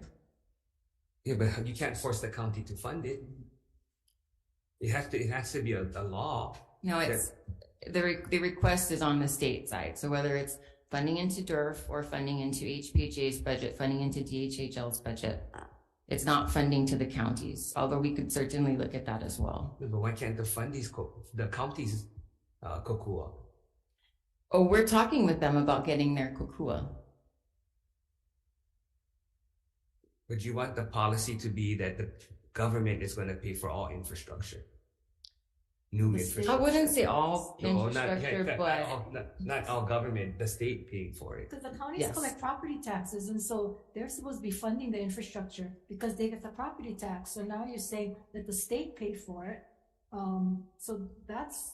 I think that they problem both. I think they both should be paying for it, and I think that property taxes should be used to maintain. And the county doesn't necessarily do that either, but Education, I mean, you know, it goes all the way around, so you have to watch when you say the policy, because it doesn't just affect one small area, it affects everything, so you really gotta think this through. Yeah, Before I mean, you can't even get the counties to take hospital- over the infrastructure that the states build. So I mean, try. we're also getting having done. that discussion. We are also talking about Kapolei. We are. So what's the administration position on the whole Waihole Waikani deal? Because my understanding is you're saying we're going to continue to subsidize at the higher rate, or Would you explain to us what? Ones I'm talking to. This is the issue of the lease, the rents, Yeah, the farmers, the tenants. the tenants. So the previous administration, about a year and a half ago, began renegotiations on the lease agreements for both folks on residential lots and folks on ag lots. And they've been working on that for the last year and a half. So we inherited that. It was brought to our attention that they were proposing a significant rent increase. And I reached out and I have met with some of the farmers there. So the Rapoons, and we're working on an alternative path forward that comes from them as a suggestion. Okay. I just want to make sure that whatever the policy is that you work out is going to be consistent. Sure. So if we're going to start to look at no adjustments, then that means anyone in public housing or any renters or any place else, sounds like you want to freeze everything. No. You're gonna make exceptions on who you freeze and who you don't. I'm sorry, I'm not even, where did the comment of freezing rents come from? Well, you said the last administration actually had a schedule. They began negotiations. They began negotiating with each lessee individually, and then a group of lessees, I think it was 30 or 50, a large group of lessees banded together, hired an attorney, and that attorney is negotiating on behalf of all those lessees with the HHFTC. The lessees who did not join that hui are negotiating one-on-one with HHFTC. So I believe it is. So there's going to be two different rents, two different leases. It could be more than that. So the group will have one for all of them, but say there's 27 other lessees that remain, you could have 27 individual different rates. So two people with the exact same, or three people with the exact same lot, but they all have different rent schedules. Possibly. And that's legal? I don't know, and that's not something that, so I want to be really careful about what I'm saying, because one, I'm on the board, and no, that's why, exactly why we're looking into it. That is, I do not think that is fair. And that's not, and the farmers have brought that up as well. But again, it's something that the previous administration initiated and has been doing for the last year and a half. I believe 11 lessees have already actually signed new agreements. So we've asked the Attorney General for HHFTC to look into what happens with those 11 contracts that were already signed if, in the bigger picture, we decide on, a different approach, whether it's everybody pays the same rate, everybody with similar lots pays the same rate. We're having those discussions. Because that's almost like saying in public housing, different people will get different rates. For the same room? For the same room. Yeah. Even though they have the same income. Yes. And I would disagree with that approach. So I'm working on that. Okay. I just had a quick question. The governor mentioned yesterday about Aloha Stadium and the new correctional facility. And I think he says that there will be continue to be debated this legislative session. So are there going to be bills for those two things? Because I don't see them in the governor's package. I believe those are coming from the department, and they would be able to elaborate a little bit more. I believe there's planning and designing money coming out of PSD. But aren't the department bills part of the governor's package? They have their own department budgets, and they're revising them right now, and I believe they'll be submitted very soon. So you should see that money in there. But earlier you said the governor's message was only going to cover a couple of things. So there's additional governor's messages that are coming down then? Yeah, I believe the departments are dropping their revisions and their final proposals beginning of February. They're working on them now. So do you understand how a bill works versus the governor's message, though? I believe I do. I'm trying to get under the hood as fast as I can. So, because the bill would be a document that gets referred to committees, and they would have debate and discussion over every committee. Governor's messages are normally just inserted into the budget with very little debate. Yeah, I believe the PSD money is in the PSD's budget for the prison. Yeah, but he talked about having discussions. Yeah, that's why if you're saying that it's going to be that, then it would be a bill. But the public safety's budget only has the 25 million for the next 2 years. Right. And it's still just preparing an RFP and doing planning. It's not to construct. Yeah. I was under the impression that the governor wanted to construct. We can have the PSD department help us clarify that for you guys. So we can reach out today. There's more than that, though. I thought yesterday they talked about public-private partnership. In the speech. Yeah. And the deadline for bills? Yeah, so the governor expressed that we do need to find a resolution for the prisons that is a way to house folks in a humane way. Well, it's a jail. Yeah, a jail. Okay. Yeah, a jail. Sorry about that. Yeah, go ahead. Have you folks even talked with the lieutenant governor as to about some of these bills and processes?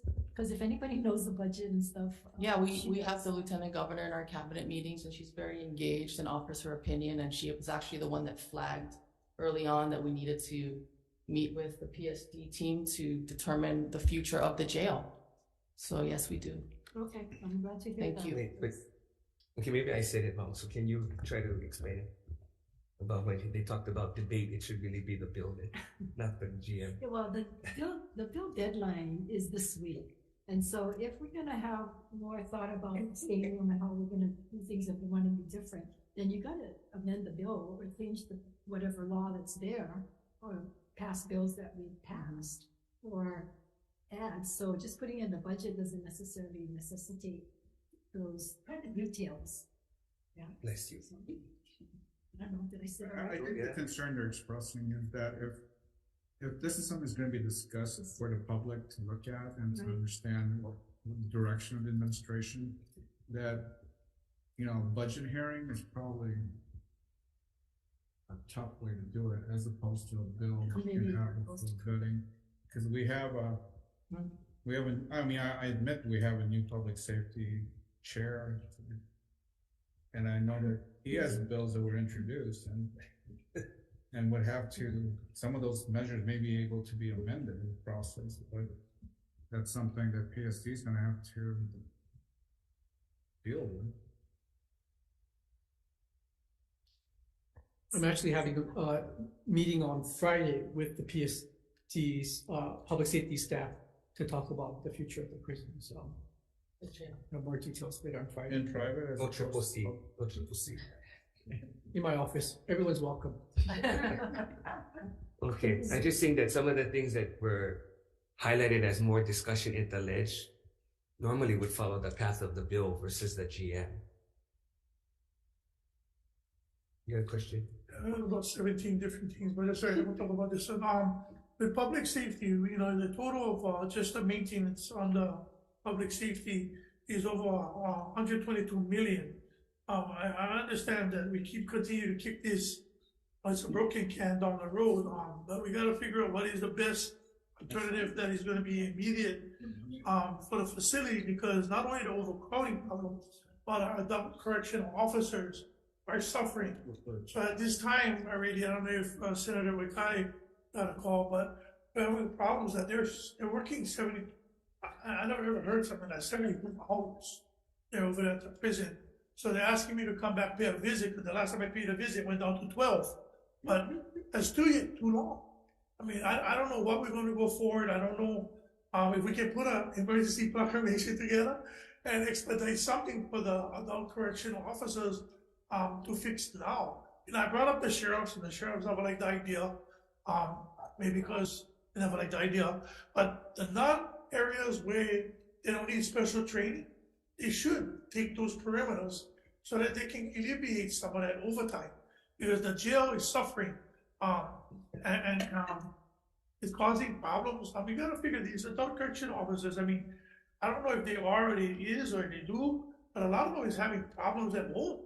That the husbands and wives don't see them at these hours of the time, and then if they miss work, family time, they still have a lot of problems, and then that's gonna be becoming another health issue because of, mental issues, because you don't see your wife or your husband for 72 hours. I mean, this is just gonna start adding to, and I know it's not the governor now, there's been governors, but nobody seemed to take it. I hope you, Senator Glenn, that you're gonna take this by the reins and ride them over the sunset, because this is a big pinhole for our community, knowing that you cannot figure them out, having these guys, especially I'm not blaming anybody in prison, but adult correctional officers need help, and they feel that the administration before and the administration coming on is not hearing the plea, and somebody got to really champion them, because they're hurting. And believe it or not, and a lot of them live in my community, Mililani, on the west side. So we know that a couple of correction officers that I'm going to mention had sleep on the wheel and died in a tree, died because of the overtime. And again, it's not under you guys' administration, but I need you guys can to please explain whatever you guys can, resources to please help alleviate. Even if you guys gotta call them up and tell them, hey, what's going on with this 72-hour work schedule, figure something out. I'll just make one comment, and that was the wisdom of creating the Office of Wellness, and Tia can expand on that, but one of her responsibilities is to help in areas of our state where we have trauma impacting our employees and difficult work situations. Okay, thank you. Thank you, Chair. Well, it's for all of Hawaii, right? Not just state employees. And all of Hawaii, yeah. Okay, I had a question. How much in ARPA funds are not appropriated? I don't have that information. Budget and Finance would probably have that. Okay. I think our calculations show it's about 47 million. And I guess the administration is proposing on extending some of the deadlines on being able to spend the cash. I'm not prepared to speak to that. I'm really prepared to speak to GOB 100 today. So if it's outside of that, I'm going to ask that we can maybe ask Budget and Finance. I do not want to give you wrong information or guess. Okay. I just was hoping the administration could consider from the 47 million in ARPA funds, if they could redirect at least 7 to UH. Because in that way we would be in compliance with the MOE, and then we wouldn't have to defer. We wouldn't have to use the omnibus bill to try to defer any other deadlines. Okay. Any questions? If not, we're going to recess so the Lieutenant Governor can set up. Thank you. Thank you. Recess. Thank you.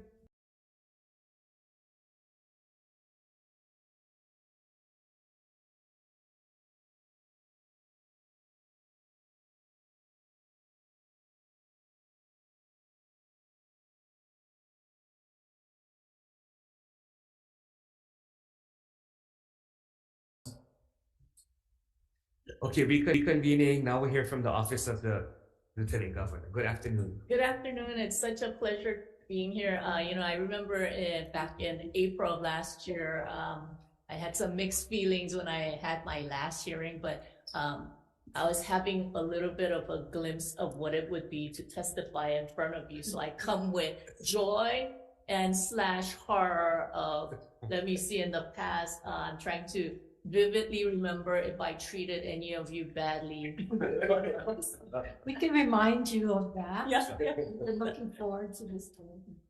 But, you know, it's such a pleasure being here. And, you know, one of the things that came real for me, you know, one of the things the reason why I decided to run was because, especially when you come from budget, you know, Senator Kim, Senator De La Cruz, Chair De La Cruz, Senator Kitani, many of you who worked on WAM, who did the budget, you understand how state government works. And a lot of that you're frustrated with the disconnect between what we pass and what actually gets implemented. And so that was my mission in going forward and running for lieutenant governor, because sometimes there's a disconnect. And then so we had a press conference to launch Ready Keiki, and Senate President was there, and I was at the press conference. He participated, and you know, we had stakeholders there, and it was a collaboration between the legislature, between state agencies, and he understood the complexity and us pulling everything together. And he said, I saw him on opening day, and he said, you know what? When you said that you were going to run for LG, I thought you were full of peep. Because I was like, why is she running for LG? But at that moment at the press conference, I understood, because I knew how complex it was to pull different agencies together, get them all lockstep, and get them to do stuff. And so that's what I'm hoping to do. I'm going to just refer to the You want to introduce your staff? Yes, my name is Sylvia Luke. I am the House Finance Emeritus, currently LG, and people forget and they keep calling me chair, and so I respond to chair too, except when Donovan and I are together, we're both gonna answer, but I'm Sylvia Luke, and I have with me, I have Chief of Staff Riley Fujisaki, who was my former budget chief. And then we have Aldrich, who was my former budget analyst and CIP analyst. And then we have Michelle, who I stole from each GA. They're still kind of very mad at me. Alyssa, who was my budget analyst. Then Khalil, I stole him from the council. And Sherry, she was with HouseCom. She was with HouseComs before, and she's my comms director. One of the great things about my staff is they, even if they have labels, they work beyond their role. So a lot of times, you know, when Kaleo needs help in the front office, you will see Riley, who is the chief, answering calls and doing scheduling, and Julie, who is the deputy, you know, she's gonna step up, and a lot of times Kaleo will step up and fill comms role, and Michelle will do multiple things. So the way that we deal with our office is, hey, you know, it's beyond labels. You know, it's during COVID when many of you stepped up to do executive function. That's how we look at it. You know, it doesn't matter. Everybody got to step up, and no matter what it is, to fill that void.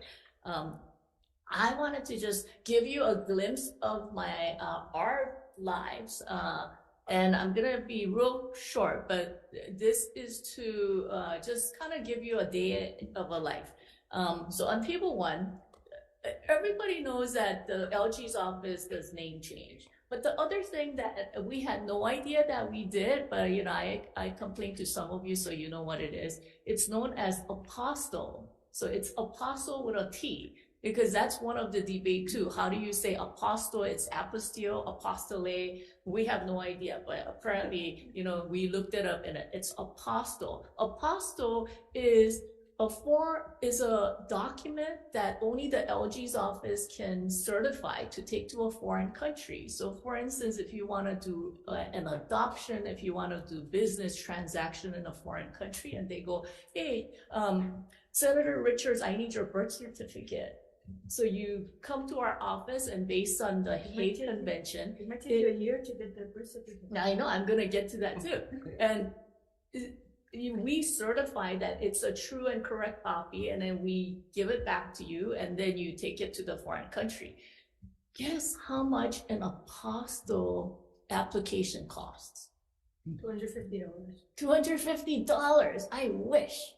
$2. $2. You know what? That's double the more than what it costs. It costs $1. And it costs $1 to get the LG's office to certify. Yeah, so I know you were being half joking, or maybe you knew because you had to do it. Well, the form wasn't on the website, so I had to ask. Yeah. So apostille costs $1.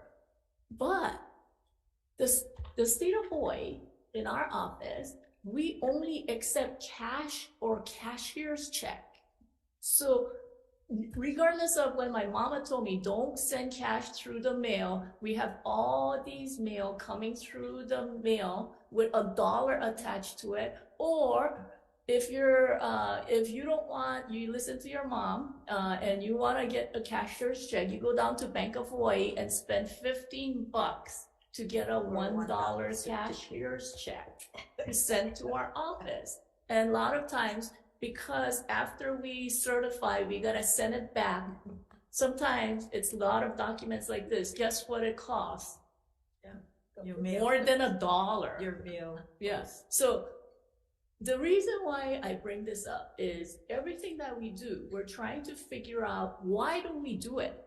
Why are we doing this? Who are we doing it for? Because while this is all stuck in this thing, there's no online application. There's no way that you can pay through an electronic service, because wouldn't it be better, instead of $1, just charge $5, and then we'll pay for your credit card fee, and then we'll cover the cost of mailing it back, and then make it so much easier. And we have to almost re-envision state government. And I think that's what Senator Moriwaki and others always talk about. What are we here for, and why are we doing what we're doing? We have to make it easier for the public and to interface. So we're always getting all these calls about, hey, where's our application? How is it going?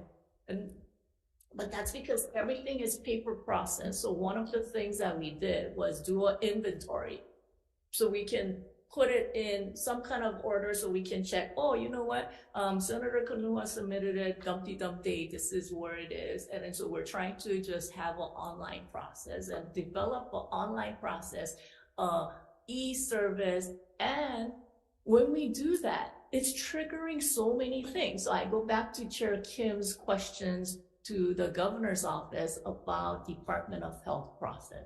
Because one of the hang-up is, in order for a birth certificate to come to our office, they gotta wait for the birth certificate to be released by Department of Health. Right. Or a marriage certificate, or Bureau of Conveyance, or whatever it is. So whatever we're touching, we're trying to challenge other departments to question, why are we doing this? Can we do it better? Can we make it speedier? And that's an example of why we're asking for additional positions. You know how I am.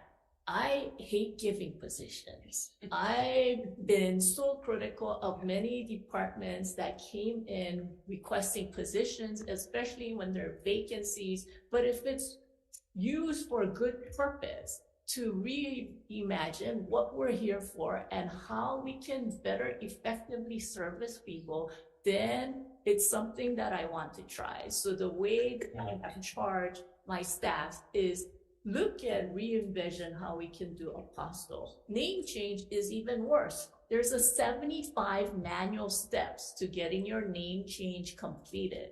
And name change, even if you were to do it the way the state of Hawaii said we were gonna do it, because that's the way that it has always been done, only the state of Hawaii does it this way.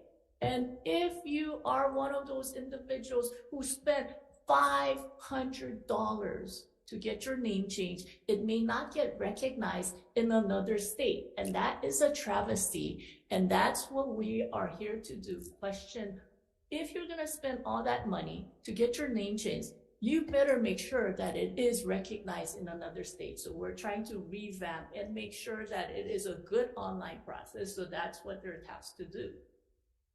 I know you're shaking your head, but can you imagine, just by these two little functions, we're already looking at how we can improve, how do we provide better service? But that's because what I have found is the legislature,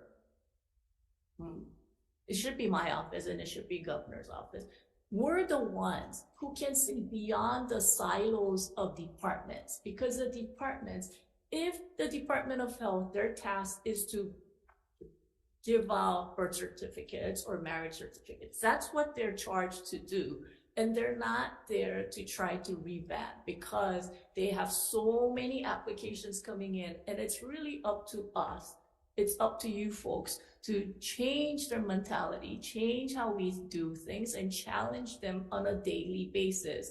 And I know in the meantime, we're probably ruffling a lot of feathers, but I feel like that's our job. That's what we're here for. And I'm so thankful that I can use some of the experiences and use some of the things that we learn in the legislature to bring it to the executive branch and change government for the better, and help departments to figure out why they're there and who are they there for. So I am requesting 6 positions, partly because, you know, some of these things, it's not just the backlog and clerical, but we want them to go and research. We want them to go research, not just in the confines of the LG's office, but how do you change the Bureau? How do you change Department of Health? How do you give them assistance? And we look at our office as the support staff to help them through that process. But I'm gonna pivot quickly to last week's rollout of Ready Keiki. Ready Keiki initiative is, thanks to you folks, it is the vision of the legislature in ensuring that all 3 and 4-year-olds have access to pre-K by year 2032. Many of you guys stood alongside with House leaders and the governor and rolled this out in 2020. And I am thankful and humble by the role that I have to be able to fulfill the mandates of the legislature. And that's something that a lot of times the executive branch struggle with, trying to fulfill the mandates of the legislature. Look what's going on with Act 90, Senator Inoue. I mean, look how long we've been struggling with that. So I think what we are here to do is fulfill the mandate placed upon the executive by the legislature. So we're gonna just quickly go through it. I'm not gonna go through everything because I sent you guys the presentation. So we're gonna quickly go through, here's a lot of pictures of me. So that it reminds you, every day you can look at this and go, oh, I remember. So, look at me in this way, smiley way, Donna.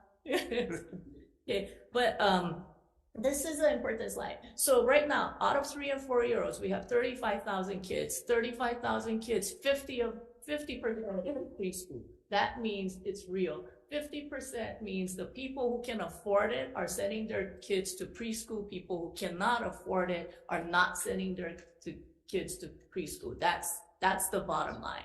Because if you look at how many are private seats, 17,900 out of 18,000 are private seats. These are private pay. Only 900 are public spaces. That means we have a long way to go to ramp up the public seats, which are free and, thank you, free and affordable. Many of you, were here when we went through trying to make kindergarten mandatory, and we struggle with that. But then one of the things we wanted to recognize right away is that about 20% of parents will not send their kids to any kind of pre-K program because they trust their families, they trust their ohana, and they don't want institutional instructional course for their babies. You know, they're still 3-year-olds, right? So we, based on the national statistics, about 20% will opt out. When we do the math, because that's what you folks do, WAM and finance, we do the math. That's really basically 9,000 kids. And when you look at 9,000 kids, that's a very doable number. If you place 20 kids per classroom, that's 465 classrooms. And when we committed over the 10 years, we're gonna build this many, you know, you break it down, that comes out to averages about to 50 classrooms a year, which is a very doable number. So how do we get that done? We're doing the traditional approach, and I want to thank Yuko and Lane of EOEL who are here to support it's a collective and it's a partnership, and they're here to support Ready Keiki. So I just want to thank Yuko, because in the past, EOEL has proposed maybe opening up 10 classrooms, maybe not even then. And I know the legislature has been very frustrated. And in working together, we have identified, if you look at this chart, 53 classrooms that can be built right away. And what we have provided is, whether they are Title I, whether they're underrepresented, this is just the initial request. And we are gonna do additional requests, but just in the elementary school, 53 classrooms have already been identified, which is tremendous. And I just wanna thank Yuko for her efforts. The other thing is, we shouldn't just look at the traditional approach. Charter schools can pop up elsewhere. Charter schools are flexible, and they provide a service, and they provide different type of alternative teaching for our kids. So we charged the charter school and said, hey, do you have any schools that are willing to open preschools? Kamaili said, we can do 10. So because of that, 30 classrooms in charter schools have already been identified. Mahalo to Kamaili for stepping up, and they said they're willing to do 10. But that's not all. It's not enough just to build preschools. As you saw in this morning's advertiser, it's just as important to have teachers to fill these classrooms. So what are we gonna do about teaching pathways? That's the DOE and UH model. So under DOE, we're planning to open classrooms, thanks to Chair Kidani, for identifying 3 high schools, Mililani, Waipahu, and Nanakuli. And they've all stepped up and said they would like to have preschools on their campuses to be an early college program where they can get certification, teaching pre-K certification at the same time getting their high school diploma. We have reached out to the University of Hawaii, and the University of Hawaii has committed to having a preschool teaching pathway on all the campuses. And this is where we're gonna need your help, especially Senator Kim, Senator Kidani, because one of the impediments of making sure that we have teaching certification in all the campuses is to have a conversation with UH Manoa to release and allow for other campuses to have early learning certification and degree on all the campuses. Right now, Manoa is the only one other than UH West Oahu that has a limited availability to provide pre-K or early education degree. We have to have that conversation, but we're already working with Dean Murata to figure out how do you have teaching certification on all the campuses. I just spoke to somebody from UH Hilo. They are excited about opening up a preschool on their campus, but they would like to also provide a degree. And if we think teaching pathway is important, then we have to have that conversation with the university about allowing every campus to have pre-K or early education degree. The other thing is the libraries. You know, there's a library on every island. Molokai has a library, Nanakuli, Kapolei. In fact, Kapolei and Nanakuli have stepped up initially and said they would be willing to provide preschools as part of their library setting. I am going to pivot to preschool open doors because one of the things that we recognize is that we are about adding seats. We're not about cherry picking and taking private seats into public setting because we want to make sure that as we increase the public seats, we also want to support the private seats as well. Preschool open doors provide 1,400 children, low-income families, partial subsidy of their preschool tuition. We want to expand that to increase to 3-year-olds. In addition to that, we want to increase the subsidy. Right now, the subsidy ranges about $650. But as you probably know, preschools are now costing about $1,500, which is equivalent to somebody's rent. And so that's the affordability issue. So we're trying to ramp up on all levels. The most exciting part is the public-private partnership. After we have launched and during this discussion, we have identified several plots on Kauai, on Maui, on Oahu, of developers willing to build out preschools while they're developing their lots. And at the same time, willing to sell infrastructure, or it's lands that already have infrastructure, means sewer, water, not the same type of development that the state is struggling with, like DHHL. DHHL will struggle building infrastructure. We're looking for lands that already have infrastructure because what we want to do is buy plots near workplaces. I think that's been one of the challenges in preschools. We want to build more preschools near people's workplace. I'm going to give you one of example from Kauai. Kauai has 2 early learning EOEL classrooms. Pre-pandemic, they have never been full capacity. And the reason for that is because a public preschool opens only from 8 to 2:15, and if you're a working mother, you can't leave work and then drive 45 minutes to where your kid is and then, go back to work. So what we're envisioning is unless we have wraparound preschool start time and after school program, unless we have some of those wraparound services, then we want to build hubs and preschools near where people work. So on Oahu, it could be downtown Waikiki. On Kauai, it will be Lihue, Kahului, on major workplaces. So let's go next slide. So here we can.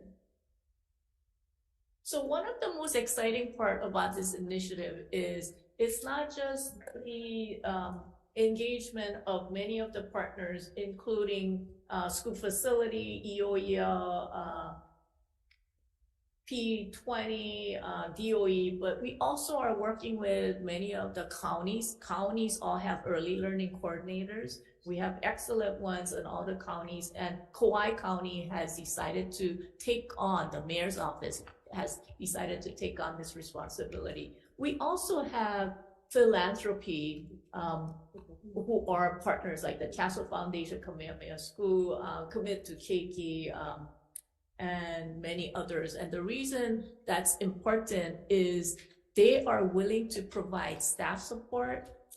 They're willing to provide a web portal. One of the things that we're planning to do is build out a web portal so we can be very transparent, not only to you folks, but the public on where we're building schools and what's the timeline and who it will be contracted, how much money will be spent. So this is a true collaboration of public-private philanthropy coming together.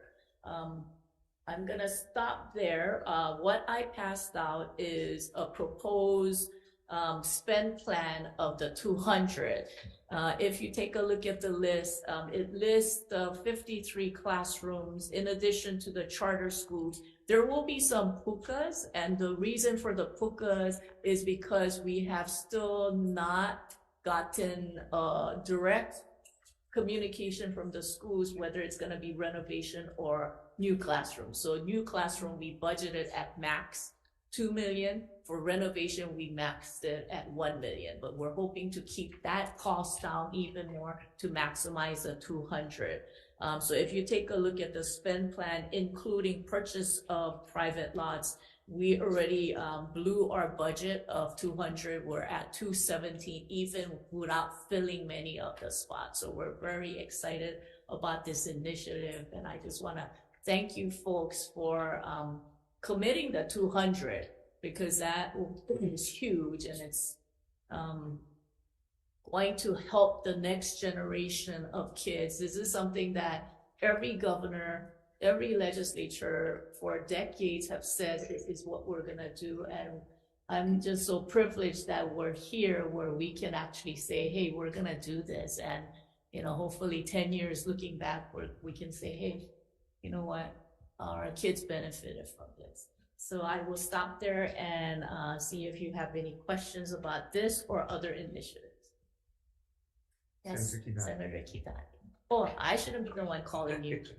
Yes, Chair Dela Cruz, please call in your member. I had one question though. Sure. Can you share this format with DHHL on how they can show how they're going to spend their 600 million? I think this is easy for us to all understand. Yeah. That's why they didn't consult her in the Yeah. meeting on how to do this. I can neither confirm or deny. Madam, That question?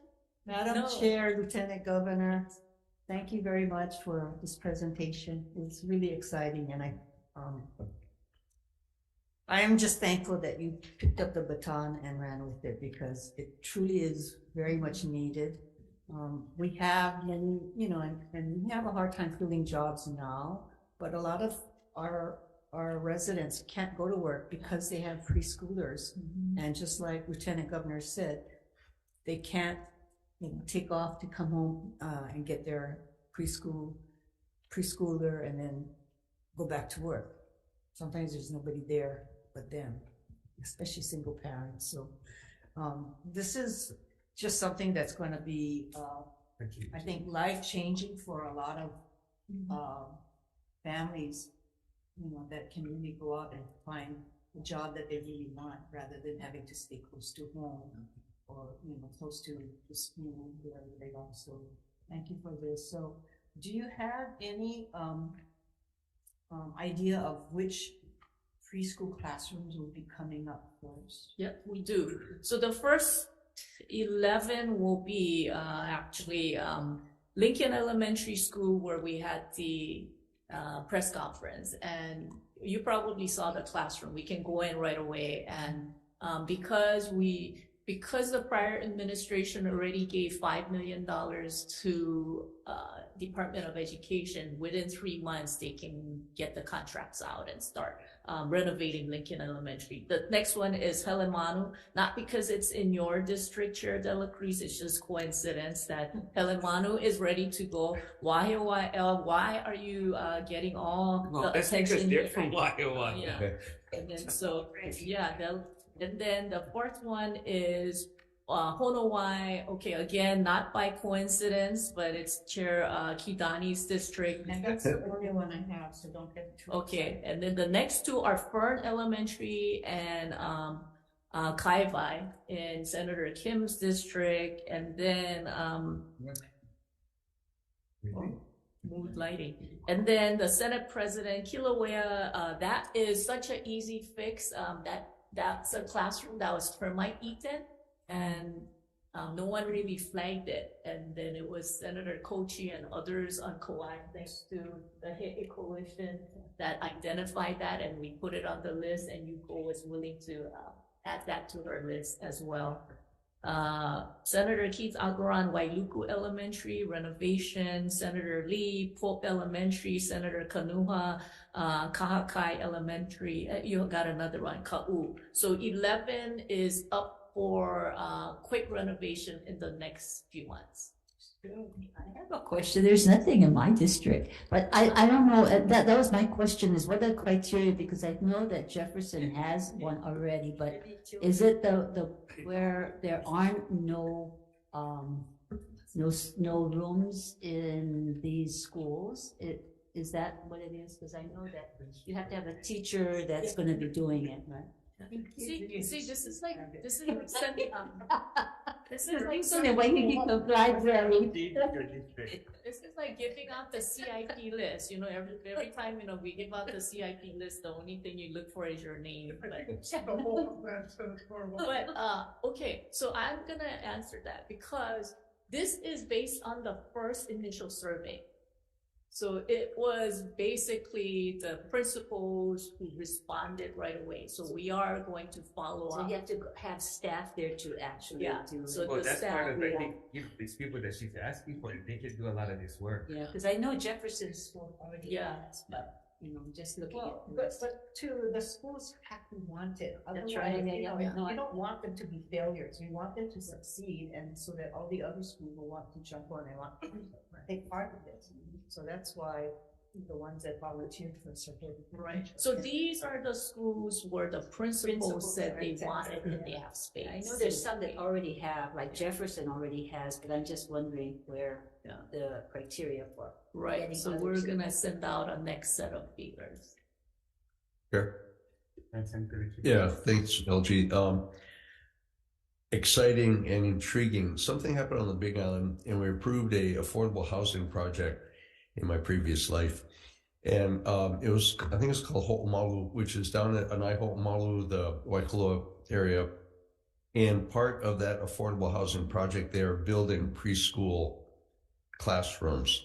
I'm just wondering if that's something that you've explored and looking as we go forward, if there's some way to help or credit or work with an affordable housing builder to build those preschool, because then people will have their kids at home and convenient for workplace, etc. So have you looked into that? Yeah, so we are being contacted by developers who are interested in having preschools on their site because that will help with attracting families and others. So this is it's a lot of credit goes to Cherokee Dani because this is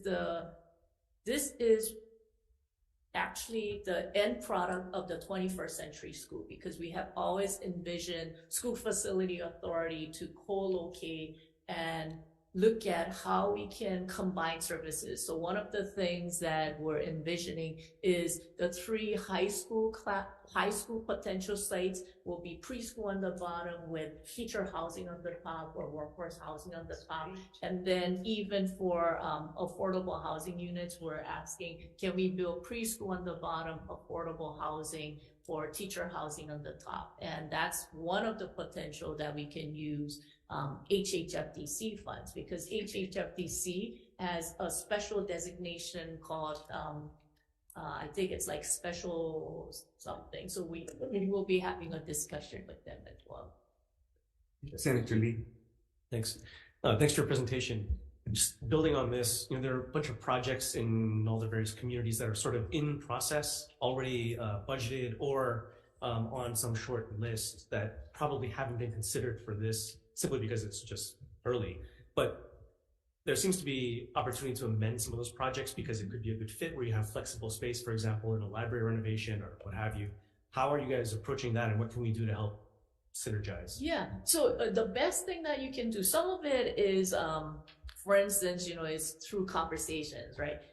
So we found out there was available lots on Kauai, available lots on Maui, because we were just having a conversation with either somebody involved in early learning or somebody who heard about it. So we get a lot of insights from folks identifying, like the Kilauea School. It was not on our list, and people in the community and Sherry said, hey, you should look at this. So if you can think of opportunities, let us know. But a lot of times it takes effort for them to track. So Aldrich and many others are tracking all these feelers out all the time. And that's the way you maximize. And that's the way that for DOE is restricted by their campuses. So DOE is looking at a lens from here, but there's so many other potentials. If we work with private developers, if we work with private employers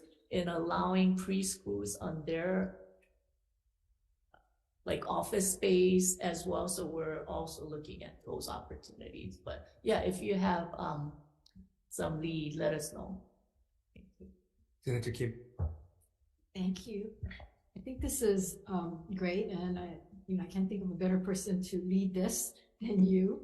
But the question I have is sustainability as to when we build out the program. You know how we build programs and then we find we can't maintain, we don't have funding, and then they get cut. And so once you give something to people, they expect it. And it's very difficult to say, oh, sorry, we're gonna have to shut down the 3-year-olds. We can only afford the 4-year-olds going forward. So I wanna make sure that when we, because it becomes an entitlement, it becomes mandated. So now we're mandated 1 to K and 1 to 12. And so it's gonna be at some point unspoken mandate from age 3 to 12. So, how do we maintain that? Because it also, we're being asked to do free lunch programs across the board for everybody, free community college, promise, and then we want to give subsidies to all the medical healthcare students to keep them into our rural areas or keep them in Hawaii. And then of course the governor's coming up with all these tax credits, eliminating the GET. So at some point, how do we fund all of this, looking at it not from a macro glasses of only pre-K, but how do we look at it from a macro?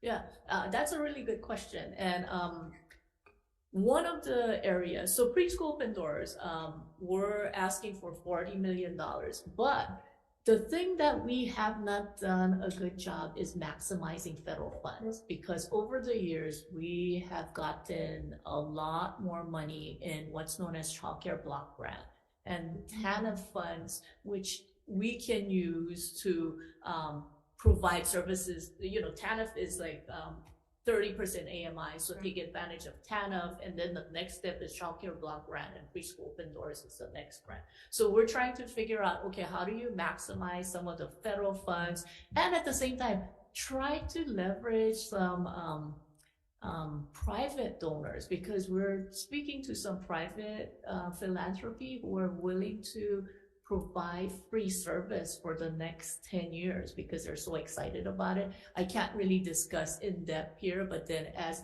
that become more clear, I will provide that info. For the operation of DOE, EOE, or classroom, we know what the price tag is. So for the 80 classroom or 50 classrooms, the price tag is $13 million to run the operation of these classrooms. So when we did the math, it's about $170,000 a classroom. And we think if you run it down to, okay, what is affordable? $170,000 per classroom is pretty affordable. So we're trying to look at, okay, how much is it going to cost over the years for 465? But knowing that not all 465 will be public seats, it will also be private seats, philanthropy seats. So we're gonna be looking at all those. But yeah, so I hear you, because we are concerned about the sustainability. That's why we're concerned about the teacher pathway. Right. And then there's also that, you showed us in your presentation that so many seats are private, but there's a lot in that private that they're on kind of on the border. And if they know that this is free, then they're gonna jump right over, because why should they pay the high amount if they can get it for free? So I don't know how that will factor into the number of classrooms and seats. Yeah. Okay, members, other questions? Senator Wakao? I want to talk about your other emphasis, which is broadband. And I look at the 6 positions you're asking for, and it's not clear as to how many of the 6 are going to do broadband, how many are going to do your Keiki program. But if you could kind of convey to us, last year we put 3 new bodies into the broadband office. And so trying to figure out how all this is going to integrate with what your leadership role is on this. So the 6 positions, how are they going to be working with Bert and the broadband office out in Tibet? Yeah, so we have already started working very closely with Bert of Broadband Office and Garrett Yoshimi of UH. I think so we're getting into a territory where it's getting a lot more complicated and we need to figure out what we need. There's consensus that what we need to build out is what's known as a ring, where every island is connected by 2 cables. In order to negotiate that out, we don't know if UH is the right entity, and we need to figure out, okay, what is that overarching regulatory entity that will lease out the use of the broadband fiber? Who gets to use it? How do we get the public benefit? And there's potential for so much federal funds. In addition to the 115 that we received in ARPA CIP, there's also 150 of BEAD funding that needs to be matched. And then there's also last mile. But in order to keep track of all those things, it cannot just be Bert or it cannot be Garrett. And then there's also DHHL got 17 mil, DOT got some money, libraries got some money. So it's our office trying to coordinate and pull all that to maximize, because what we have learned from the federal government was that they are a little skittish in giving the state of Hawaii the maximum amount, because they look at how we're spending in one section, which might impact everything else. So the message to everybody is whatever plan DHHL has with their broadband has to be really up to snuff and good, because that's going to impact future DHHL funding, but at the same time, it's going to impact other DOT funding and other things as well. So it's kind of just that coordination, which is taking a lot of time. And so out of the 6 positions, we're probably going to have at least one broadband specialist, and then early learning. But then overall, it's just trying to figure out, okay, when we do name change operation, when we do apostle operation, and then even admin rules. I'm going to just give you one example. So one of the duties is to host the state open meetings agenda. Hosting the state opens meeting agenda requires our office to manually stamp the admin rules, which is the craziest 19th century thing I have ever heard. So we have to manually stamp the 1,000 pages, and then Riley is gonna have carpal tunnel because he's over there stamping the admin rules. And then posting of the admin rules, it requires our office to take the actual notice and then go down to the basement of this building and post it. And I don't know how effective that is, especially since the Capitol was shut down for the last 2 years. And so even with something like that, we're beginning to find out how antiquated some of our systems are and what it takes to change that. But it's not as simple as, okay, we're gonna just do it different, because that's in statute, like throughout thousands of pages in the state statute. And for us to just kind of have a handle and go, oh wow, this is ridiculous. No, we're using some of the positions to revamp some of those things. So you are coming in with statutory, Chair? Because the previous guys never cared. But isn't that, it's so crazy. So that's why, some of the things that you folks do, like Senator Moriwaki, I know you're really interested in these things, and Senator Wakai, Chair Wakai, and then, Senator Kim, you folks have always been interested in how do you revamp these processes, and all the nagging questions I had when I was on the other side, now it's becoming a reality. And every day, for the first few days, we would come in, and then Riley would run in and go, do you know we have a fax machine? And we haven't used a fax machine forever. And then he goes, and not only that, there's real work in the fax machine. So every day, we laugh, but I'm thinking, The legislature is so far ahead when it comes to, Paperless. how we deal with paper, how we have transformed government, and we are taking the experiences of what we did and trying to bring the rest of the state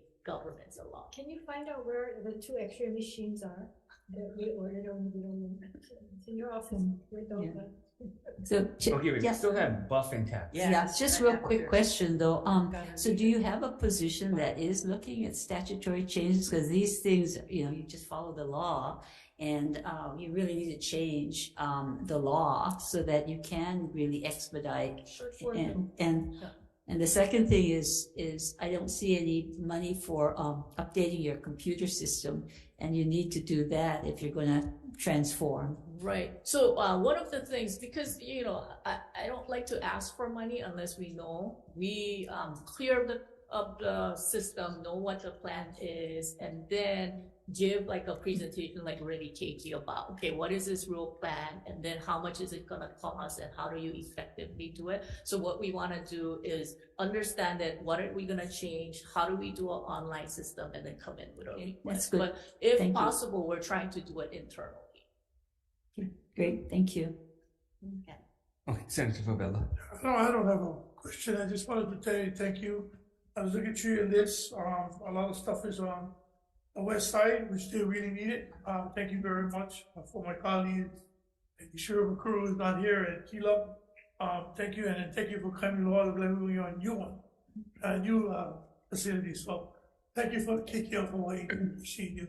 Thank you. Thank you. Thank you. No, I just want to thank the Lieutenant Governor for her thoroughness in her presentation and all the details. So mahalo. No, thank you. We put a lot of work into this. Must be her practice as chair. I'm not confirmable, so At the end of the day, she still might be the only one in the cabinet meetings. Okay, thank you for your time. Thank you. Thank you. Okay, so we're gonna adjourn, and then we're gonna convene when we need about 15 minutes before we can start.